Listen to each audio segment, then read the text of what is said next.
మన తండ్రి అయిన దేవునికి ప్రభువైన యేసుక్రీస్తు ద్వారా వేవేల కృతజ్ఞతాస్తుతులు చెల్లిస్తూ ఈ యొక్క మార్నింగ్ ప్రేయర్ ద్వారా లేఖనం ఏమి చెప్తున్నది అని ఆలోచింపజేయడానికి చేరువచ్చినటువంటి మీ అందరికీ కూడా ప్రభువైన యేసుక్రీస్తు నామములో శుభాభివందనములు తెలియజేస్తూ సహోదరులు లాలయ్య గారి ప్రారంభ ప్రార్థనతో ఈనాటి మార్నింగ్ ప్రేయర్ కార్యక్రమమును మనం ప్రారంభించుకుందాము.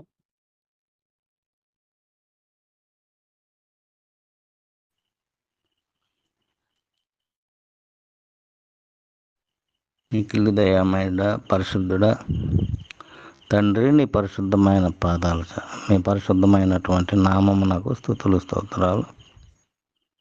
వేవేల దూతగణాలతో పరిశుద్ధుడు పరిశుద్ధుడు పరిశుద్ధుడు అని గాన ప్రతిగానాలతో దేవదూతల చేత ఆరాధించబడేటువంటి తండ్రి, అయ్యా మా హృదయం ఎంతయ్యా ఎందుకు పనికి వచ్చేవాళ్ళం, అయినప్పటికీ తండ్రి మమ్మల్ని మీరు ఆశీర్వదించి గొప్ప ప్రేమతో మీ కుమారుని పంపి రక్షణ ప్రణాళికను ఏర్పాటు చేసి మమ్మల్ని అందరినీ కూడా మీ కృపలో భద్రపరిచి మరలా మీ రాజ్యంలోనికి తీసుకోవడానికి మీరు వేసిన ప్రణాళికను బట్టి, మీ ప్రేమను బట్టి కృతజ్ఞతాస్తుతులు తండ్రి. గొప్ప దేవుడా, మహాతండ్రి, మహాదేవుడా, మీ పరిశుద్ధమైనటువంటి నామమునకు స్తుతులు స్తోత్రాలు తెలియజేసుకుంటూ ఉన్నాం తండ్రి. ఉదయకాల సమయంలో మీ చెంతకు చేరి లేఖన భాగాలను మేము మాట్లాడుకొని మిమ్మల్ని స్తుతించేటువంటి భాగ్యాన్ని, ఆ సమయాన్ని, తరుణాన్ని మా అందరికీ అనుగ్రహించినందుకు మీకు కృతజ్ఞతలు. ఈ క్రమంలో జాయిన్ అయినటువంటి ప్రతి సహోదరుని కూడా మీరు ఆశీర్వదించి తండ్రి మీ పరిచర్యలో వాడుకోండి. అలాగే తండ్రి, ఈ పరిచర్య ఏర్పాటు చేసినటువంటి ఈ క్రమాన్ని, ఈ ప్రక్రియ ఏర్పాటు చేసినటువంటి సహోదరుని కూడా మీరు గుర్తు చేసుకొని ఆయనకి మరింత శక్తిని, బలాన్ని, సత్తువుని అందించి తండ్రి మీ కృపలో భద్రపరచండి. ప్రతి ఒక్కరిని కూడా తండ్రి, సహోదరులందరినీ, వారి వారి కుటుంబాలను కూడా మీ కృప, మీ కాపుదల అందించమని మా ప్రభువు, మీ ప్రియ కుమారుడైన యేసుక్రీస్తు నామములో ఈ మనవులన్నీ మీ సన్నిధిలో సమర్పించుకొనుచున్నాము మా ప్రియ పరలోకపు తండ్రి. ఆమేన్. ప్రార్థన చేసినటువంటి సహోదరులు లాలయ్య గారికి ప్రత్యేకంగా వందనములు తెలియజేస్తున్నామండి. అలాగే మొదటి పాటగా సహోదరులు సుబ్రహ్మణ్యం గారు పాడి వినిపిస్తారు. రెండవ పాటగా సహోదరులు నతానియేలు గారు పాడి దేవుని నామమును మహింపరచవలసిందిగా కోరుకుంటూ ప్రేమతో ఆహ్వానిస్తున్నాము.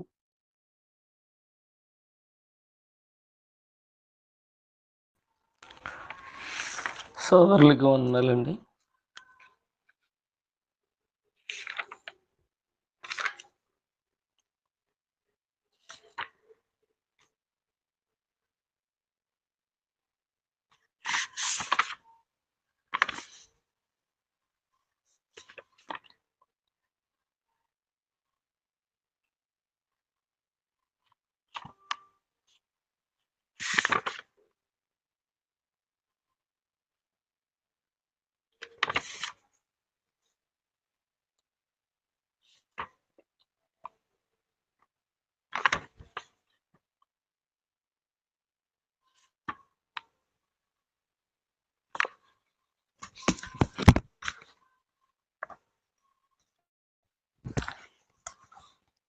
అందరికి వందనాలు.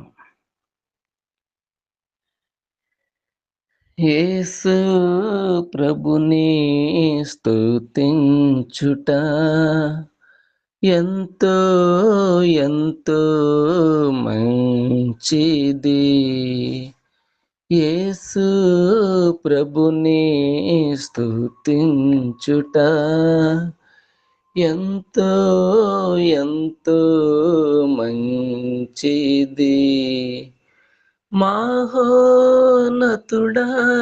నీ నామమును స్తుతించుటయే బహుమంచిది. మహోన్నతుడా నీ నామమును స్తుతించుటయే బహుమంచిది. హల్లెలూయా హల్లెలూయా హల్లెలూయా హల్లెలూయా యేసు ప్రభుని స్తుతించుట ఎంతో ఎంతో మంచిది.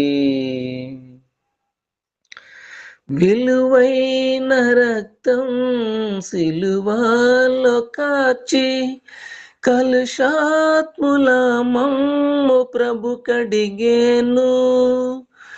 విలువైన రక్తం సిలువలో కాచి కలుషాత్ముల మమ్ము ప్రభు కడిగేను. హల్లెలూయా హల్లెలూయా హల్లెలూయా హల్లెలూయా యేసు ప్రభుని స్తుతించుట ఎంతో ఎంతో మంచిది. ఎంతో గొప్ప రక్షణనిచ్చి వింతైన జనము గమము చేసెను. ఎంతో గొప్ప రక్షణనిచ్చి వింతైన జనము గమము చేసెను. హల్లెలూయా హల్లెలూయా హల్లెలూయా హల్లెలూయా యేసు ప్రభుని స్తుతించుట ఎంతో ఎంతో మంచిది. మా శైలమును మా కేడమును మా కోటయును మా ప్రభువే. మా శైలమును మా కేడమును మా కోటయును మా ప్రభువే. హల్లెలూయా హల్లెలూయా హల్లెలూయా హల్లెలూయా యేసు ప్రభుని స్తుతించుట ఎంతో ఎంతో మంచిది. అతి సుందరుడు అందరిలోన అతి కాంక్షణీయుడు అతి మన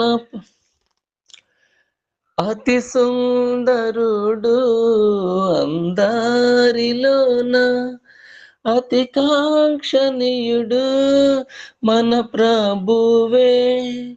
హల్లెలూయా హల్లెలూయా హల్లెలూయా హల్లెలూయా యేసు ప్రభుని స్తుతించుట ఎంతో ఎంతో మంచిది. రాత్రింబవళ్ళు వేణోళ్ళతోను స్తుతించుటయే బహు మంచిది.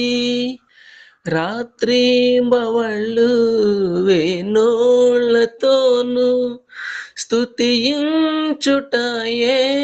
బహు మంచిది. హల్లెలూయా హల్లెలూయా హల్లెలూయా హల్లెలూయా యేసు ప్రభుని స్తుతించుట ఎంతో ఎంతో మంచిది. సహోదరులందరికీ వందనాలు.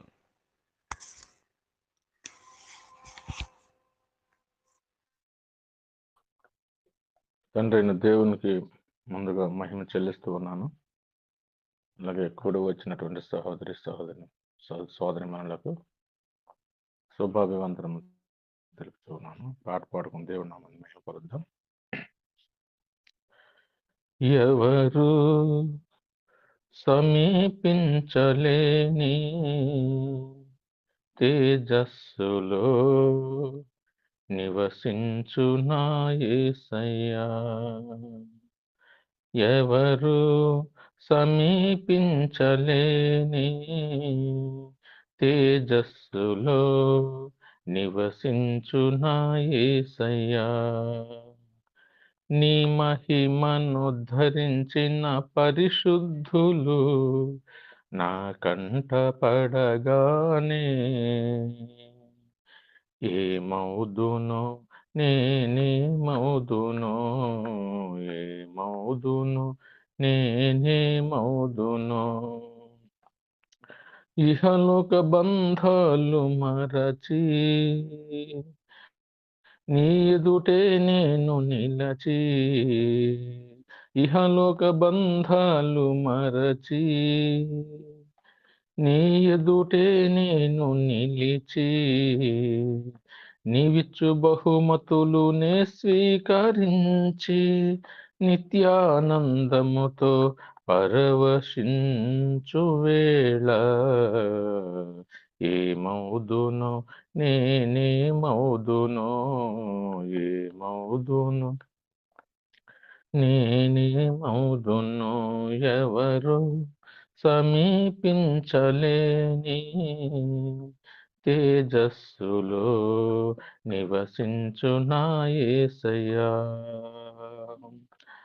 పరలోక మహిమను తలచి నీ పాద పద్మములపై ఒరిగి, పరలోక మహిమను తలచి నీ పాద పద్మములపై ఒరిగి, పరలోక సైన్య సమూహాలతో కలిసి నిత్యారాధన నే చేయు ప్రశాంత వేళ ఏమౌదునో నేనేమౌదునో, ఏమౌదునో నేనేమౌదునో, ఎవరు సమీపించలేని తేజస్సులో నివసించు నా యేసయ్యా, నీ మహిమను ధరించిన పరిశుద్ధులు నా కంట పడగానే ఏమౌదునో నేనేమౌదునో, జయించిన వారితో కలసి నీ సింహాసనముని చేరగా, జయించిన వారితో కలిసి నీ సింహాసనముని చేరగా, ఎవరికి తెలియని ఓ క్రొత్త పేరుతో నిత్య మహిమలో నన్ను పిలిచే ఆ శుభవేళ ఏమౌదునో నేనేమౌదునో, ఏమౌదునో నేనేమౌదునో, ఎవరు సమీపించలేని తేజస్సులో నివసించు నా యేసయ్యా. అందరికీ వందనాలండి. చక్కగా పాటలు పాడి దేవుని నామమును మహింపరిచినటువంటి సహోదరులు ఇరువురికి కూడా ప్రత్యేకంగా వందనము తెలియజేస్తున్నాము. ఈ సమయంలో సంఖ్యాకాండము 25వ అధ్యాయము మనం వాక్యపఠన భాగంగా చదువుకుందాము. సహోదరులు సుబ్రహ్మణ్యం గారు మొదటి 9 వచనములను చదివి వినిపిస్తారు. 10వ వచనం నుండి నేను చదువుతాను చివరి వరకు.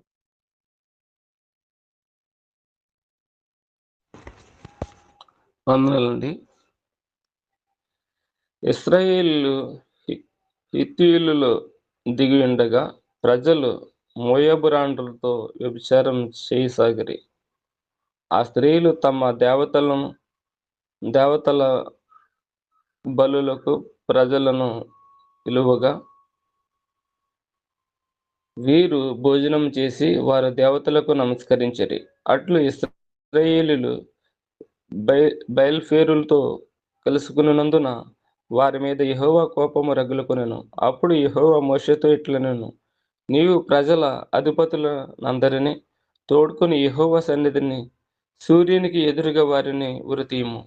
అప్పుడు యెహోవా కోపాగ్ని ఇశ్రాయేలు మీద నుండి తొలగిపోవునని చెప్పెను. కాబట్టి మోషే ఇశ్రాయేలీయుల న్యాయాధిపతులను పిలిచి, మీలో ప్రతివాడును బయల్ఫేరులోని కలుసుకొనిన తన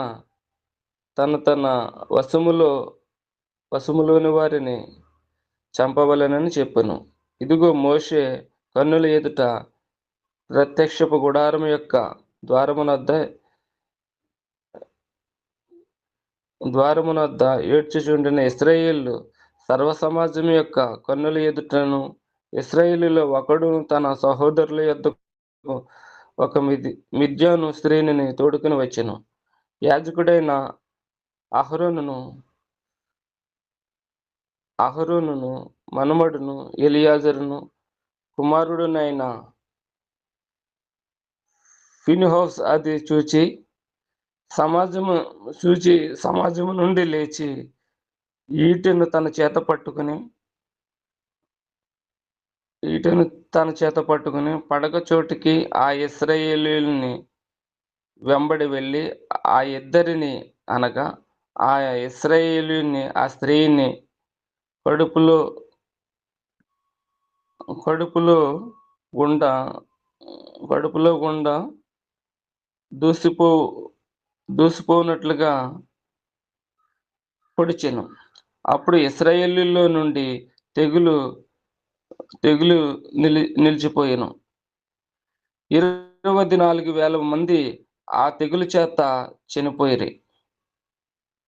వందనాలండి.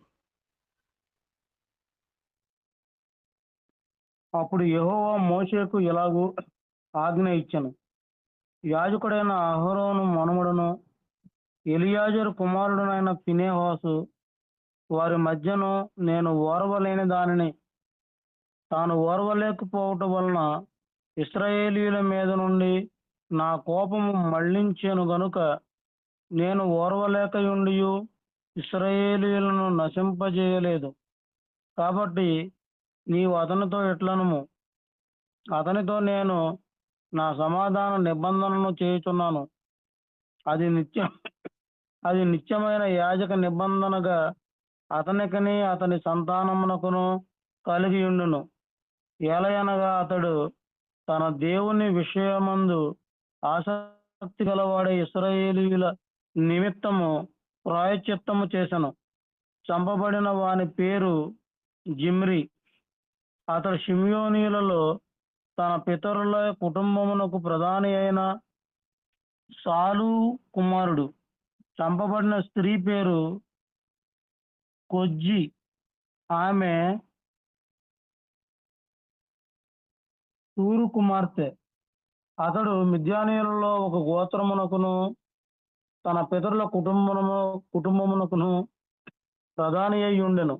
మరియు యెహోవా మోషేకు ఎలాగూ సెలవిచ్చెను, మిద్యానీయులు తమ తంత్రముల వలన మీకు బాధకులై ఉన్నారు. వారిని బాధ పెట్టి హతము చేయుడి. వారు తంత్రములు చేసి పేయేరు సంతతిలోను తెగులు దినమందు పేయేరు విషయంలో చంపబడిన తమ సహోదరియు మిద్యానీయుల అధిపతి కుమార్తెయునైన కొజ్జి సంగతిలోను మిమ్మును మోసపుచ్చిరి. ఇప్పటి వరకు ఈ యొక్క అధ్యాయాన్ని చదివినటువంటి సహోదరులకు ప్రత్యేకంగా వందనములు తెలియజేస్తున్నాము. ఈ సమయంలో సహోదరు అనిల్ గారు ఈ యొక్క అధ్యాయమును సంపూర్ణంగా వివరించవలసిందిగా కోరుకుంటూ ప్రేమతో ఆహ్వానిస్తున్నాము.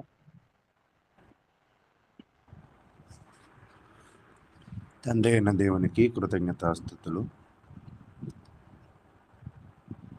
చేరవచ్చిన సహోదరి సహోదరులకు ప్రభు నామమున వందనాలు తెలియజేస్తూ ఉన్నాను.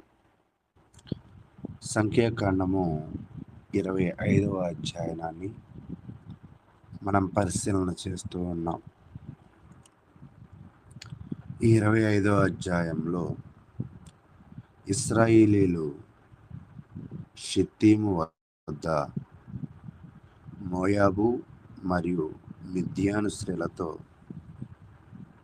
లైంగిక మరియు విగ్రహారాధన అటువంటి పాపములలో జనులు పడిపోవడము, ఇది బయలునకు ఆరాధనకు దారి తీయడము, వారు చేసిన ఆ సహవాసము, ఆ లైంగిక పాపము దేవుని కోపాన్ని రేకెత్తిస్తుంది. ఫలితంగా 24,000 మంది ప్రజలకు తెగులుకు గురై యాజకుడైన ఫినెహాసు ఒక నేరస్తుడిని చంపడం ద్వారా దానిని ఆపడానికి ముందు తెగులు వచ్చింది. అయితే దీనిలో మనం అర్థం చేసుకోవాల్సింది ఏమిటంటే 25వ అధ్యాయంలో మోయాబు స్త్రీలతో వ్యభిచారం చేసి విగ్రహాదంలో పడేసిన ఒక సంఘటన. ఈ అధ్యాయం దేవునికి కోపం వస్తే ఆ తెగులు వాళ్ళ మీదకి సాగకుండా ఈ యాజకుడు ఏం చేశాడంటే, పాపం చేసిన ఒక వ్యక్తిని మీద ఇతను కోపపడి అతనిని చంపివేసినట్లుగా ఈ అధ్యాయము పాపము, తీర్పు, పరిశుద్ధత, వడంబడిక అనే 4 ప్రధాన అంశాలను చూపిస్తూ ఉంది. ఈ అధ్యాయంలో అంటే మీరు ఈ సంఖ్యాకాండంలో చూస్తూ ఉన్నప్పుడు చాలామంది ఇశ్రాయేలు ప్రజలు చనిపోతూ ఉన్నారు. దానికి గల కారణం ఏంటంటే యెహోవా కోపాగ్ని. ఈ పదాన్ని బైబిల్లో అనేక మార్లు చూస్తూ ఉంటాం. దేవుడు సహజంగా మంచితనాన్ని, సత్యాన్ని, నీతి న్యాయాలను, పవిత్రత పట్ల అపారమైన ఆసక్తి ఉంది. కానీ ఆయనలో మరొక కోణం ఏమిటి అంటే కోపము కూడా ఉన్నది. దయ చూపించవలసిన వాడు క్రూరమైన కోపాన్ని ఎందుకు కలిగి ఉన్నాడు అంటే, ఆయన ఇచ్చిన ఆజ్ఞలను మీరినప్పుడు దయగలిగిన ఈ దేవుడే కోపము కలిగి ఉంటాడని, ఆ కోపముతో ప్రజలను శిక్షిస్తాడని కూడా మనమైతే నేర్చుకోవాలి. మరి ఈ అధ్యాయంలో ఆయనకి కోపం రావడానికి గల కారణం ఏమిటి అంటే, వాళ్ళకి ఇవ్వబడిన ప్రధానమైన ఆజ్ఞ ఏమిటి అంటే, నేను తప్ప వేరొక దేవుడు మీకు ఉండకూడదు అనే విషయాన్ని చాలా క్లియర్గా అర్థమయ్యేటట్టుగా తెలియజేస్తూ, నేను రోషము కలిగిన దేవుడిని అని దానిని గురించి దేవుడు వివరిస్తూ ఉండడం అయితే మనం చూస్తూ ఉన్నాం. కానీ ఈ ప్రజలు వాళ్ళ జీవితంలో చేయకూడని తప్పు ఏమిటి అంటే, ఇతర దేవుల జోలికి వెళ్ళడం అనేది వారు చేసిన తప్పు. ఈ తప్పును బట్టి ఈ దయాదాక్షిణ్యము కలిగిన వాడు, శాంతి కలిగిన దేవుడు అతనిలో ఉన్న దయను, శాంతిని పక్కన పెట్టి అతనిలో ఉన్న దేవునిలో ఉన్న కోపాన్ని ఈ ప్రజల మీద చూపించినట్లుగా అయితే మనమైతే చూస్తూ ఉన్నాం. అయితే దీనిని కొంచెము వివరించుకునే ప్రయత్నంలో మనం ముందుకు వెళదాం. ఏమిటి అంటే ఇక్కడ నేపథ్యము, ఇది బీలాము ప్రవచనాల తర్వాత జరిగిన ఒక సంఘటన.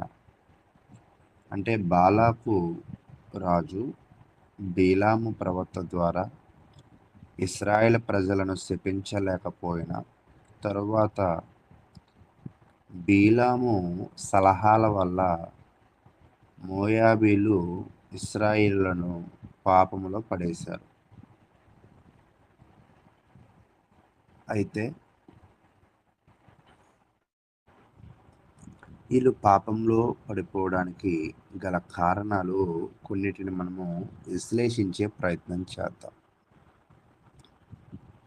ఎప్పుడు కూడా దేవుడు మొట్టమొదటి కాలంలో కూడా, పితరుల కాలంలో కూడా బాగా బాధపడి కోపం తెచ్చుకున్న సందర్భము దేవుని కుమారులు నరుల కుమార్తెలను వివాహం చేసుకోవడం. అంటే దేవుని ప్రజలు కాని వారిని వివాహం చేసుకోవడం అనేది దేవునికి మొట్టమొదటి కూడా కోపము వచ్చి ఆ యొక్క ప్రపంచమును నాశనము చేసే ఒక ప్రణాళిక ఆయన వేసినట్లుగా, దానికి గుర్తుగా ఇంద్రధనుస్సును కూడా ఉంచినట్లుగా మరలా దేవుడి యొక్క ప్రణాళికను మనమైతే చూసాం. అక్కడ జరిగిన ఆ పొరపాటే పదే పదే జరగడం అనేది కూడా మనం చూస్తూ ఉన్నాం. ఇక్కడ కూడా వీళ్ళు ఏం చేశారంటే పాపంలో పడడం. 1-3 వచనాలు, 25వ అధ్యాయం 1-3 వచనాలు ఏమిటంటే, మోయాబు స్త్రీలతో మోహింపబడిన ఇశ్రాయేలుల పురుషులు పేయరులో ఆరాధించడంలో పాల్గొంటారు.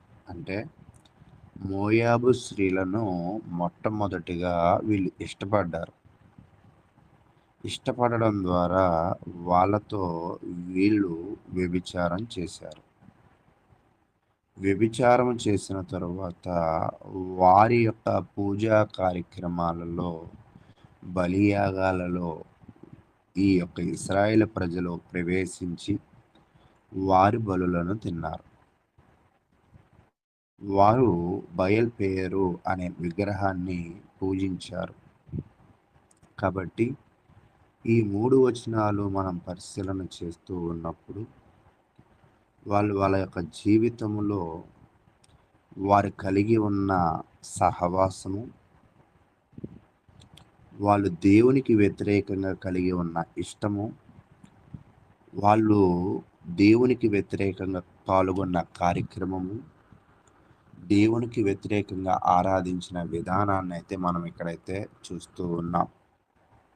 ఇది కేవలము లైంగిక పాపమే కాదు, ఆధ్యాత్మిక ద్రోహం కూడా. ఎందుకంటే వారిని ఒక కష్టతరమైన పరిస్థితులలో నుంచి మంచి వాతావరణానికి తీసుకువచ్చిన దేవుణ్ణి మరిచి, దేవుణ్ణి ప్రేమించడం విడిచి వీళ్ళు మరొక దానిని ప్రేమించడము, ఇష్టపడము, దానిని ప్రేమించి దేవుణ్ణి విడిచిపెట్టడము అనేది ఒక గొప్ప పాపముగా మనమైతే చూస్తూ ఉన్నాం. తర్వాత 4-5 వచనాలు, వాళ్ళు చేసిన పాపాన్ని బట్టి దేవుని కోపం వచ్చింది. దేవుడు మోషేకు ఇలాగ ఆజ్ఞ ఇచ్చాడు. ఏమిటంటే, పాపం చేసిన నాయకులను శిక్షించమని, ప్రజల మధ్యలో తీర్పు జరిగించాలని. ఇది పాపానికి దేవుని పరిశుద్ధకు ప్రతిస్పందన అని తెలియజేస్తూ ఉన్నాడు. ఒక్కోసారి మనము చిన్న చిన్న వాటికి రాజీ పడి పెద్ద పెద్ద పాపాలను దారితీస్తాం. అంటే వీళ్ళు కూడా మొదట స్నేహము, అది చిన్నగానే రాజీ పడ్డారు, తరువాత అది వ్యభిచారంగా మారింది, తరువాత అది విగ్రహారాధనగా మారింది. పాపము ఎప్పుడు కూడా దశలుగా పెరుగుతూ ఉంది. అయితే దేవుడు పరిశుద్ధుడు కాబట్టి ఆయన పాపాన్ని సహించడు అనే విషయాన్ని మనమైతే నేర్చుకోవాల్సిన వారమై ఉన్నాం. అయితే ప్రియ సహోదరులారా, దేవుడి యొక్క కోపము వారి మీద వెళ్ళిన తర్వాత దేవుడు ఆ పాపాన్ని చూసి కోపించి ఒక మహమ్మారి వచ్చింది. దానివల్ల 24,000 మంది చనిపోయారు. ఇది ఒక ముఖ్యమైన సత్యం చెబుతుంది. దేవుడు ప్రేమ గలవాడు, కానీ ఆయన పరిశుద్ధుడు కూడా. పాపము ఎప్పుడు ఫలితము లేకుండా ఉండదు. అంటే మనము చేస్తున్న ప్రతి పనిలోనూ, ప్రతి మాటలోనూ జరుగుతున్న లోపము, పాపానికి దేవుడు ఖచ్చితంగా శిక్షిస్తూ ఉంటాడు. ఆయన కోపానికి ఖచ్చితంగా మానవులు అనేవాళ్ళు గురి అవుతూ ఉంటారు అనేది మనమైతే నేర్చుకునే వారిగా ఉండాలి. కాబట్టి దేవుని కోపము తొలగిపోవాలంటే పాపాన్ని ఖండించి తీర్పు తీర్చి పాపము చేసిన వాళ్ళను శిక్షించాలి అనేది తెలియజేశాడు. అయితే ఈ లోపల జరిగిన మరొక సంఘటన ఏమిటి అంటే, దేవుని కోపానికి ముందుకు వెళ్ళే ముందు ఇక్కడ ఒక మనిషికి కోపం వచ్చింది. అతను ఎవరు అంటే అహరోను మనవడు. అతడు కోపపడి ఒక ఇశ్రాయేలీయుడు ఒక మిద్యాను స్త్రీని ప్రజల ముందుకు తెచ్చాడు. అప్పుడు ఫీనెహాసు అనే అహరోను మనవడు ఒక కర్ర తీసుకుని ఇద్దరిని చంపాడు. దాని తర్వాత దేవుని శిక్ష 24,000 మంది చనిపోయారు కదా, ఆ శిక్ష కొంత ఆగింది. ఎందుకు అంటే ఫీనెహాసు పాపము చేసిన వారిని నలుగురిలో శిక్షించిన విధానాన్ని బట్టి దేవుడు ఆయన శిక్షణ అయితే ఆపిన పరిస్థితిని అయితే మనము చూస్తూ ఉన్నాం. ఇక్కడ మనం గమనించవలసిన విషయం ఏమిటి అంటే, ఒకతనేమో పాపాన్ని బట్టి గర్వించాడు, ఒక మిద్యాను స్త్రీని తీసుకుని వచ్చి. మరొక అతనేమో పాపాన్ని బట్టి కోపించాడు, అతడు యాజకుడు. అయితే ఒక అతని పాపము, కొంతమంది పాపము జనుల తెగులకు తీసుకొచ్చింది. ఒక అతని కోపము జనులను కాపాడినట్లుగా మనం చూస్తూ ఉన్నాం. అయితే ఫీనెహాసు పాపానికి తగిన శిక్ష విధించడం ద్వారా దేవుని ప్రతిష్టతను నిలవబెట్టడం వల్ల దేవుని కోపము ప్రజల మీద నుండి మరలింది. బైబిల్లో దేవుని పేరు ఎలాంటి కలంకం రాకూడదని దేవుని పక్షముగా రోషము కలిగిన ప్రవర్తించిన వారిలో ఫీనెహాసు ఒకడు. ఇలా నిజమైన ప్రతి విశ్వాసి కూడా రోషము కలిగి కాస్తో కోస్తో ఉంటుంది కదా. దేవుడు తన ప్రతిష్టతను నిలవబెట్టాలని ఇటువంటి అభిలాష కలిగి ఉన్న ప్రజలను దేవుడు ఖచ్చితంగా దీవించేవాడిగా ఉంటాడు. ఈరోజు మనము కూడా మన జీవితంలో మన కుటుంబము పాపములో పడిపోకుండా కాపాడుకోగలిగే రోషమును మనము కలిగి ఉంటున్నామా లేదా ఒకసారి ఆలోచన చేసే ప్రయత్నం అయితే చేయండి. అయితే ఇప్పటిదాకా 3 విషయాలు చూసాం. 1 ఇశ్రాయేలుల పాపం, 2 దేవుని కోపముతో శిక్షించడం, 3 యాజకుడు కోపముతో శిక్షించడం చూసాం. అయితే ఇప్పుడు దేవుని యొక్క ఒడంబడిక 10వ వచనం నుంచి 13వ వచనం దాకా చూస్తున్నప్పుడు దేవుడు ఫీనెహాసును ప్రశంసించాడు. ఎవరైతే దేవుని పక్షమున నిలవబడతారో, ఎవరైతే దేవుని పక్షమున నిలవబడి గొప్ప కార్యములు పాల్గొంటారో దేవుడు ఖచ్చితంగా వారిని ప్రశంసిస్తాడు. అయితే అతనికి ఇచ్చిన వరం ఏమిటంటే శాంతి ఒడంబడిక. అతని వంశము ఈ యాజకత్వములో కొనసాగుతుందని, అతని దేవుని పరిశుద్ధతను కాపాడాడు కాబట్టి అతనికి నిత్య ప్రధాన యాజకత్వపు వాళ్ళ వంశం అంతా ప్రధాన యాజకత్వం కొనసాగిస్తుందనే విషయాన్ని అయితే తెలియజేసిన విషయాన్ని మనం చూస్తూ ఉన్నాం. కాబట్టి ప్రియ సహోదరులారా, మనం ఎప్పుడైతే దేవుని పరిశుద్ధత కోసము నిలబడేవారిగాను గౌరవించేవారిగా ఉంటామో దేవుడు మనలను మన కుటుంబాలను దీవిస్తాడు. ఫీనెహాసు చేసిన పని చిన్నదే, కానీ అతడు దేవుని యొక్క కోపాన్ని ఆపి దేవుని యొక్క ఆశీర్వాదాన్ని పొంది అనేకులను కాపాడాడు. ఇది యేసుక్రీస్తుతో పోల్చినప్పుడు యేసుక్రీస్తు కూడా చేసిన పని ఒక చిన్న సూచన తెలియజేస్తుంది.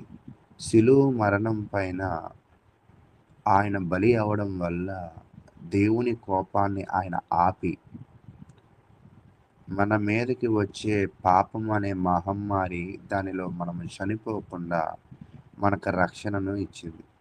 ఇక్కడ ఫినేహాసు తన ప్రజలను కాపాడితే నేటి తరపు క్రైస్తవులను యేసుక్రీస్తు మనము మరణించవలసినకి బదులుగా ఆయన మరణించి మనలను కాపాడినట్లుగా మనం చూస్తూ ఉన్నాం.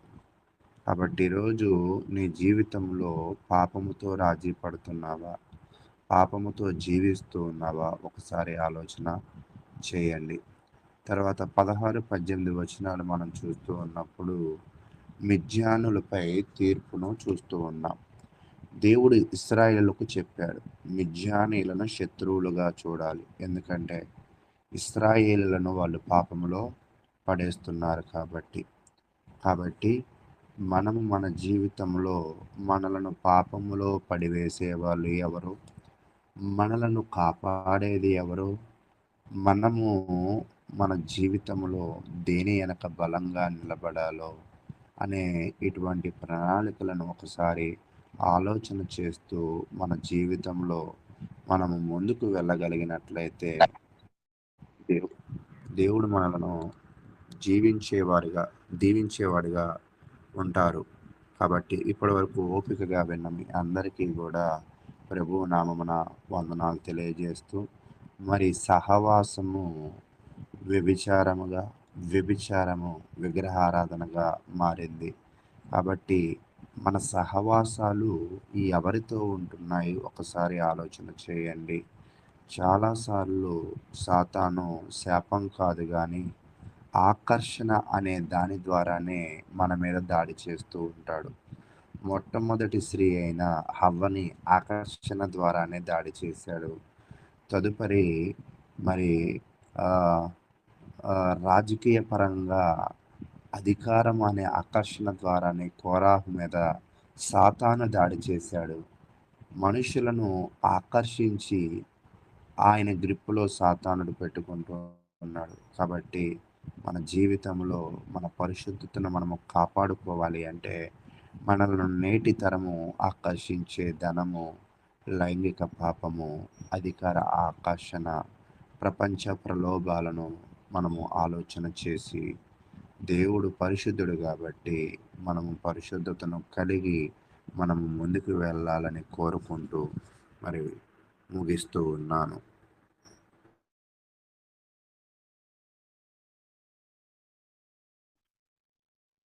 ఇప్పటి వరకు చాలా చక్కగా ఈ యొక్క అధ్యాయం వివరించినటువంటి సహోదరులు అనిల్ గారికి ప్రత్యేకంగా వందనములు తెలియజేస్తున్నాము.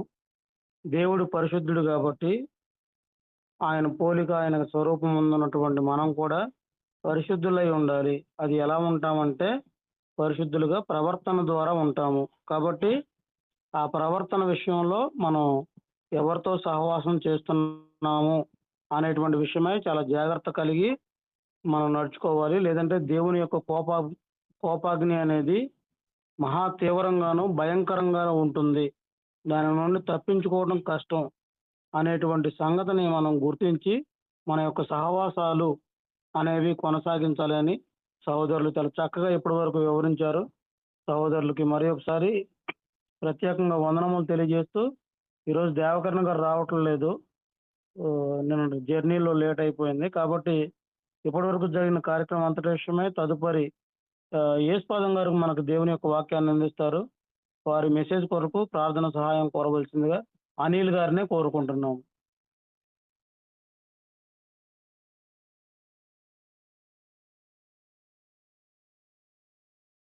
ప్రార్థన చేసుకుందాం. మహోన్నతుడా, మహాగణుడా, పరిశుద్ధుడా, పరమ తండ్రి, నీ ఘనమైన శ్రేష్టమైన నామానికి స్తోత్రములు. మేము చాలా చరిత్రను అయితే నేర్చుకోగలుగుతూ ఉన్నాం. అయితే దానిని గుర్తుపెట్టుకుని వారి జీవితంలో దేనిని బట్టి వారు నష్టపోయి ఉన్నారో మేము నష్టపోకుండా జ్ఞానం కలిగి క్రీస్తునందు ఉన్న ఆశీర్వాదాలను పొందుకుంటూ కృప చూపించండి. అయితే మాకు కలిగి ఉన్న బాధ సాధకాలు సమస్తము మీకు తెలుసు. మీరు మాకు తోడుగా ఉండి మేలైన జీవితాలను వాటిని సహించి ఓర్చుకునే జీవితాలను మీరు మాకు దయచేస్తూ మంచి సహవాసాలను మాలో బలపరచండి. అదేవిధముగా ఈ కార్యక్రమంను మరి కొనసాగించుటలో కృప చూపించండి. దీనిలో పాల్గొంటున్న వారిని, వారి కుటుంబాలను, వాళ్ళకు కలిగిన సమస్తమును దీవించండి. తదుపరి వాక్యమును తెలియజేస్తున్న యేసుపాదం గారిని జ్ఞాపకం చేసుకుని మరి చక్కటి విషయాలను బోధిస్తూ ఉండగా దానిని గ్రహించగలిగిన ఏకాగ్రతను, అటువంటి గ్రహింపు మనసును మీరు మాకు ప్రసాదించమని యేసుక్రీస్తు నామమున అడిగి వేడుకుంటున్నాం తండ్రి. ఆమేన్. అనిల్ గారికి మరి ఒకసారి వందనములు తెలియజేస్తూ సహోదరులు యేసుపాదం గారు దేవుని యొక్క వాక్యమును మనకు వినిపించవలసిందిగా కోరుకుంటూ ప్రేమతో ఆహ్వానిస్తున్నాము. మంచిదండి.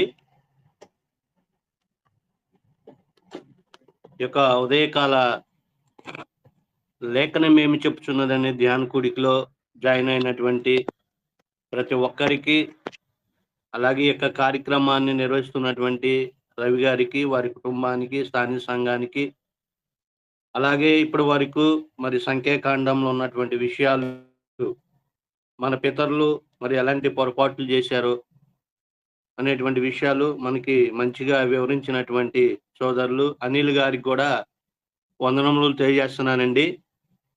మరి యొక్క ఉదయకాల ధ్యాన కూడికలో వాక్యాన్ని బోధించేటువంటి గొప్ప అవకాశాన్ని, మరి దేవుని పిల్లల మధ్య వాక్యాన్ని చెప్పేటువంటి అవకాశాన్ని దేవుడు నాకు కల్పించాడు. ఈ అవకాశాన్ని ఇచ్చిన తండ్రి అయిన దేవునికి స్తుతులు, స్తోత్రములు, కృతజ్ఞతలు తెలియజేసుకుంటున్నాను. కొద్ది నిమిషాలు మనము వాక్య భాగంలోనికి వెళ్దాము. నేను ఒక చిన్న అంశాన్ని మీకు తెలియజేయాలనుకుంటున్నాను. నేను చెప్పాలనుకున్నటువంటి అంశం ఏంటంటే, మనము మతములో ఉన్నామా లేక మార్గంలో ఉన్నామా అనేటువంటి అంశాన్ని మీకు అనుకుంటున్నాను. కొందరు మతములో ఉండి మార్గంలో ఉన్నాము అనుకుంటున్నారు. కాబట్టి మనము మతములో ఉన్నామా లేక మార్గంలో ఉన్నామా అనేటువంటి విషయాలు చూసుకుంటే, కొందరు మతం అనేటువంటి ముసుగులో ఉండి మేము సరైన యథార్థమైన భక్తి మార్గంలో ఉన్నామని గురుడ్డిగా నమ్మి మోసపోతున్న వారు చాలా మంది ఉన్నారు. చివరికి వీరి పరిస్థితి ఏమిటో జ్ఞాని అయినటువంటి సొలొమోను ఒక విషయాన్ని తెలియజేస్తున్నాడు. ఆ విషయాన్ని చూద్దాము. సామెతల గ్రంథము 16వ అధ్యాయము 25వ వచనం చదువుకుందాము. ఒకని మార్గము వాని దృష్టికి యథార్థముగా కనపడును, అయినను తుదకి అది మరణానికి చేరును. అంటే ఒకడు ఏమనుకుంటున్నాడంటే, భక్తి మార్గంలో ఉండే వాళ్ళ గురించి మనం చెప్పుకుంటున్నాము.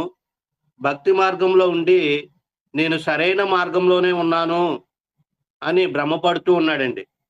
కానీ అది తుదకి మరణానికి దారితీస్తుంది అనేటువంటి విషయాన్ని జ్ఞానైనటువంటి సొలొమోను తెలియజేస్తున్నాడు. ఇలాంటి ప్రమాదం ఉంది కనుక ఎవరికి వారు నేను మతములో ఉన్నానా, సరైన మోక్ష మార్గంలో ఉన్నానా అనేది ప్రతి ఒక్కరూ పరీక్షించుకోవాలని గ్రంథం మనకి హెచ్చరిస్తుంది. కాబట్టి ఇంతకీ ఈ మతాల గురించి, మార్గం గురించి ఏంటి అనేటువంటి విషయాన్ని మనము క్లుప్తంగా ఈరోజు నేర్చుకుందామండి. మతము అంటే ఏమిటి? మార్గం అంటే ఏమిటి? మతములో ఏమి ఉంటాయి? మార్గములో ఏముంటాయి? మతములో ఉన్నవారిని ఏమంటారు? మార్గములో ఉన్నవారిని ఏమంటారు? మతంలో ఉన్న భక్తులు క్రీస్తు యొక్క రక్షణ మార్గంలోనికి ఎలా వచ్చారు అనేటువంటి విషయాలు మనం ఈరోజు క్లుప్తంగా నేర్చుకుందామండి. 5 విషయాల మీద. ఇప్పుడు మొదటి విషయము, మతము అంటే ఏమిటి? మతము అంటే ఏమిటంటే, కొందరు యోధ మత భక్తుల గురించి మనం చూసుకున్నట్లయితే గ్రంథంలో మతంలో ఉన్నవాడు భక్తుడు అనబడతాడు, మత ప్రవిష్టుడు, అలాగే మతములో ఉపదేశకుడు అనేటువంటి విషయాలు మనం చూడగలము. అపోస్తుల కార్యాలు 13వ అధ్యాయము 43వ వచనం చదువుకుంటే అక్కడ కొంతమంది మతం ముసుగులో ఉన్నటువంటి భక్తులు ఉన్నారు. వారి గురించి గ్రంథం ఇలా తెలియజేస్తుంది, మనం చూద్దాము. అపోస్తుల కార్యాలు 13వ అధ్యాయము 43వ వచనం చదువుకుంటే ఇక్కడ వారి గురించి తెలియజేయబడింది, చదువుదాము.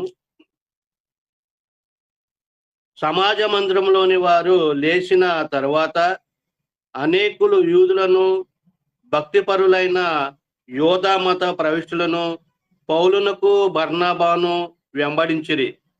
వీరు వారితో మాట్లాడుచు దేవుని కృపయందు నిలకడగా నుండవలెనని వారిని హెచ్చరించాను.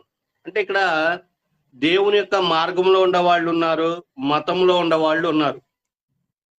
ఈ యొక్క మతంలో ఉండేవాళ్ళు మార్గంలో ఉండేవారితో ఏమనుకుంటున్నారంటే, మేము కూడా మీలాంటి భక్తులమే, కాబట్టి దేవుని కృప మీ యందు మా యందు నిలకడగా ఉండాలని వాళ్ళు ఒకరికొకరు చెప్పుకుంటున్నారు. మార్గంలో ఉండే వాళ్ళతో మేము కూడా మీలాంటి మార్గంలో ఉండే వాళ్ళమని భ్రమపడుతున్నారు అక్కడ. కానీ అక్కడ ఎలా ఉందంటే, తర్వాత కిందకి వెళ్ళిన తర్వాత ఇప్పుడు మతంలో ఉన్న వాళ్ళు మార్గంలో ఉన్న వాళ్ళకి తేడా కనపడుతుంది. ఆ విషయాన్ని చూద్దాము. ఇక్కడ ప్రభు వాక్యము ఆ ప్రదేశము 49:50 వచనం చదువుకుందామండి. 13వ అధ్యాయంలో ప్రభు వాక్యము ఆ ప్రదేశం అంతటా వ్యాపించెను, గాని యూదులు, భక్తి మర్యాద గల స్త్రీలు ఆ పట్టణపు ప్రముఖులను రేపి పౌలునకు బర్నబాకు హింస కలుగజేసి వారిని తన ప్రాంతముల నుండి వెళ్ళగొట్టిరి. వీరు తమ పాదధూళి వారి తట్టు దులిపివేసి ఈకోనియకు వచ్చిరి. ఇక్కడ విషయం ఏంటంటే, ముందేమో మత ప్రసారం చేస్తున్న మార్గంలో ఉన్నటువంటి వారిని ఏమనుకున్నారంటే, వాళ్ళు కూడా మనకలాగే భక్తులు అనుకున్నారండి. కానీ మార్గంలో ఉన్నటువంటి వాళ్ళు అక్కడ సత్యవాక్యాన్ని ప్రకటించేపాటికి ఈ మతంలో ఉండే వాళ్ళకి చాలా కోపం వచ్చిందండి. అంటే మతంలో ఉండేవాడికి మార్గంలో ఉన్న సత్యవాక్యాన్ని చెప్తున్న వాళ్ళకి తేడా అక్కడ కనపడిందండి. వాళ్ళు ఏమనుకుంటున్నారంటే, మనకలాగా ఆచారాలు, యోధ ధర్మశాస్త్ర ప్రకారము యోధ ఆచారాలు పద్ధతులు పాటిస్తారేమో అని వాళ్ళు అనుకున్నారు, యోధ మతస్థులు. కానీ వీళ్ళు సత్య మార్గాన్ని ప్రకటించేటువంటి వాళ్ళు ఎప్పుడైతే సత్యవాక్యాన్ని బలంగా చెప్పారో వాళ్ళు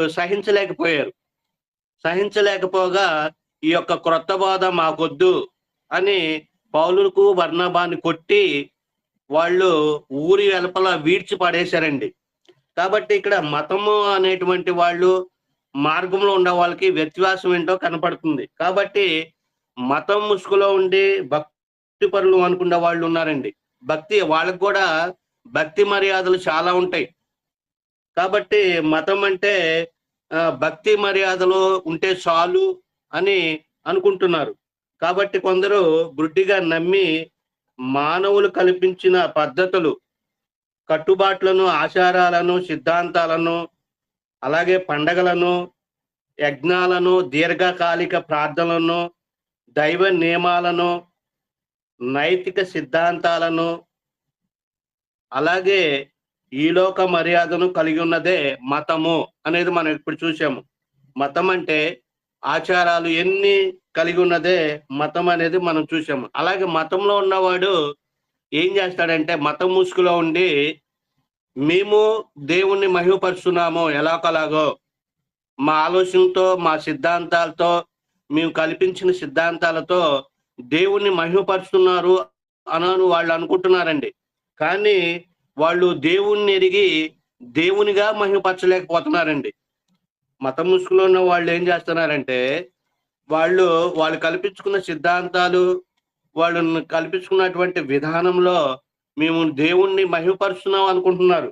కానీ పరిశుద్ధాత్మ దేవుడు ఒక మాట అన్నాడు అలాంటి వాళ్ళ గురించి. ఆ విషయాన్ని మనం చూసుకున్నట్లయితే రోమిల్ రాసినటువంటి పత్రిక 1వ అధ్యాయంలో ఆ మతం ముసుగులో ఉన్న వాళ్ళ గురించి అక్కడ ఒక విషయాన్ని పరిశుద్ధాత్మ దేవుడు హెచ్చరిక చేస్తున్నాడు. ఆ విషయాన్ని చూద్దాము. 1వ అధ్యాయము 18 నుంచి 23 వచనాల్లో చదువుకుంటే, వాళ్ళు దుర్నీతి చేత సత్యమును అడ్డగించు మనుషుల యొక్క భక్తిహీనత మీదను దుర్నీతి మీదను దేవుని కోపము పరలోకం నుండి బయలువచ్చుచున్నది. ఎందుకనగా దేవుని గూర్చి తెలియశక్యమైనది ఏదో అది వారి మధ్య విషదమై ఉన్నది. దేవుడు అది వారికి విషదపరిచెను. ఆయన అదృశ్య లక్షణములు అనగా ఆయన నిత్య శక్తియు దైవత్వమును జగదుత్పత్తి మొదలుకొని సృష్టింపబడిన వస్తువులు ఆలోచించటం వలన తేటపరచబడుచున్నవి గనుక వారు నిరుత్తరులై ఉన్నారు. మరియు వారు దేవుణ్ణి ఎరిగి ఆయనను దేవునిగా మహిమపరచలేదు, కృతజ్ఞతాస్తుతులు చెల్లించలేదు. కానీ మతం ముసుగులో ఉన్న వాళ్ళు ఏమనుకుంటున్నారంటే, బాహ్యంగా కనపడేటువంటి ఆ భక్తి ముసుగులో ఉండి మేము దేవుణ్ణి ఎరిగాము అని అనుకుంటున్నారు, భ్రమలో ఉంటున్నారు. కానీ వాళ్ళు దేవుణ్ణి ఎరిగి దేవునిగా మహిమపరచలేదండి. వాళ్ళు ఏం చేశారంట, వారు అక్షయుడకు దేవుని మహిమను క్షయమగు మనుషుల యొక్కయు పక్షుల యొక్కయు చతుష్పాద జంతువుల యొక్కయు పురుగుల యొక్కయు ప్రతిమా స్వరూపంగా మార్చారండి. ఈ మతకు ముసుగులో ఉన్న వాళ్ళు ఏం చేశారంటే, ఆయన యొక్క మహిమను ఈ మనుషులు ఏం చేశారంటే, మత ముసుగులో ఉన్న వాళ్ళు రూపాలు తయారు చేసుకున్నారు. జంతువుల రూపాలు, పక్షుల రూపాలు, పురుగుల రూపాలు. నిజమే, ఈ రోజుల్లో చూడండి, చాలా మంది మతం ముసుగులో ఉన్నటువంటి భక్తులు దేవాలయాలు ఏముంటాయంటే, జంతువు బొమ్మలు, కొన్ని పక్షుల బొమ్మలు ఉంటాయండి, పావురు బొమ్మలు ఉంటాయి చాలా మందికి. అలాగే వాళ్ళు రూపాలు తయారు చేసుకుంటారు. కొంతమంది విగ్రహాలు పెట్టుకొని, మనం వెళ్తా ఉంటే రోడ్లు వెంబటే చూస్తూ ఉంటాం, కొన్ని విగ్రహాలు పెట్టుకొని మేరీ మాత బొమ్మ పెట్టుకొని ఆ మేరీ మాత ఒళ్ళో క్రీస్తు ప్రభు వారిని పడుకోబెట్టినటువంటి బొమ్మలు ఉంటాయి. మతం ముసుగులో ఉన్నటువంటి వాళ్ళు చేసేటువంటి పని ఇది. వాళ్ళు ఏమనుకుంటున్నారంటే, మేము దేవుణ్ణి మహిమపరుస్తున్నాం అనుకుంటున్నారు, కానీ వాళ్ళు దేవుణ్ణి మహిమపరచట్లేదు అనేటువంటి విషయాన్ని గ్రంథం మనకు తెలియజేస్తుంది. కాబట్టి ఇప్పుడు మతం అంటే ఏంటో చూసాం మనం. ఇప్పుడు మార్గం అంటే ఏంటో మనకు తెలియాలి. మతం అంటే ఏంటో చూసాము, మార్గం అంటే ఏంటో మనం చూసుకున్నట్లయితే, మార్గము అనే పదానికి నిర్వచనము ఏమిటి అనేటువంటి విషయాన్ని చూసుకుంటే, క్షేమంగా భద్రముగా గమ్యం చేర్చేది మార్గం అంటే. అలాగే వెళ్ళవలసిన స్థలమునకు సురక్షితముగా నడిపించేదే మార్గము.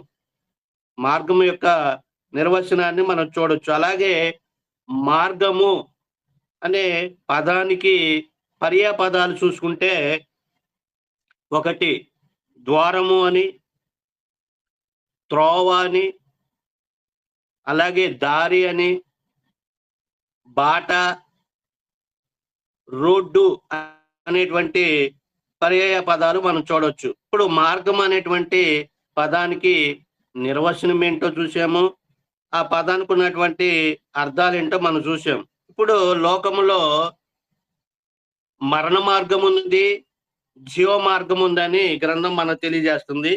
ఈ విషయాన్ని ప్రవక్త అయినటువంటి ఇర్మియా గారు తెలియజేస్తున్నాడు. ఈ లోకంలో మార్గాలు జీవ మార్గం ఉంది, మరణ మార్గం ఉందని. ఇప్పుడు జీవ మార్గం అంటే ఏంటి, మరణ మార్గం అంటే ఏంటో రెండు దేవుడు మన ముందు పెట్టాడు. ఈ విషయాన్ని ఇర్మియా ద్వారా ఇశ్రాయేలు ప్రజలకు తెలియజేస్తున్నాడు. ఆ విషయాన్ని మనము ఇర్మియా గ్రంథము 21వ అధ్యాయము 8వ వచనం చదువుకుంటే ఇక్కడ తెలియజేస్తున్నారు. ప్రజలు వినునట్లును యెహోవా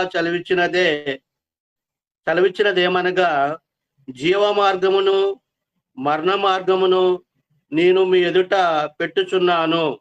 అంటే దేవుడు నీకు ఏ మార్గం కావాలో కోరుకో. మరణ మార్గం ఉంది, జీవ మార్గం ఉంది.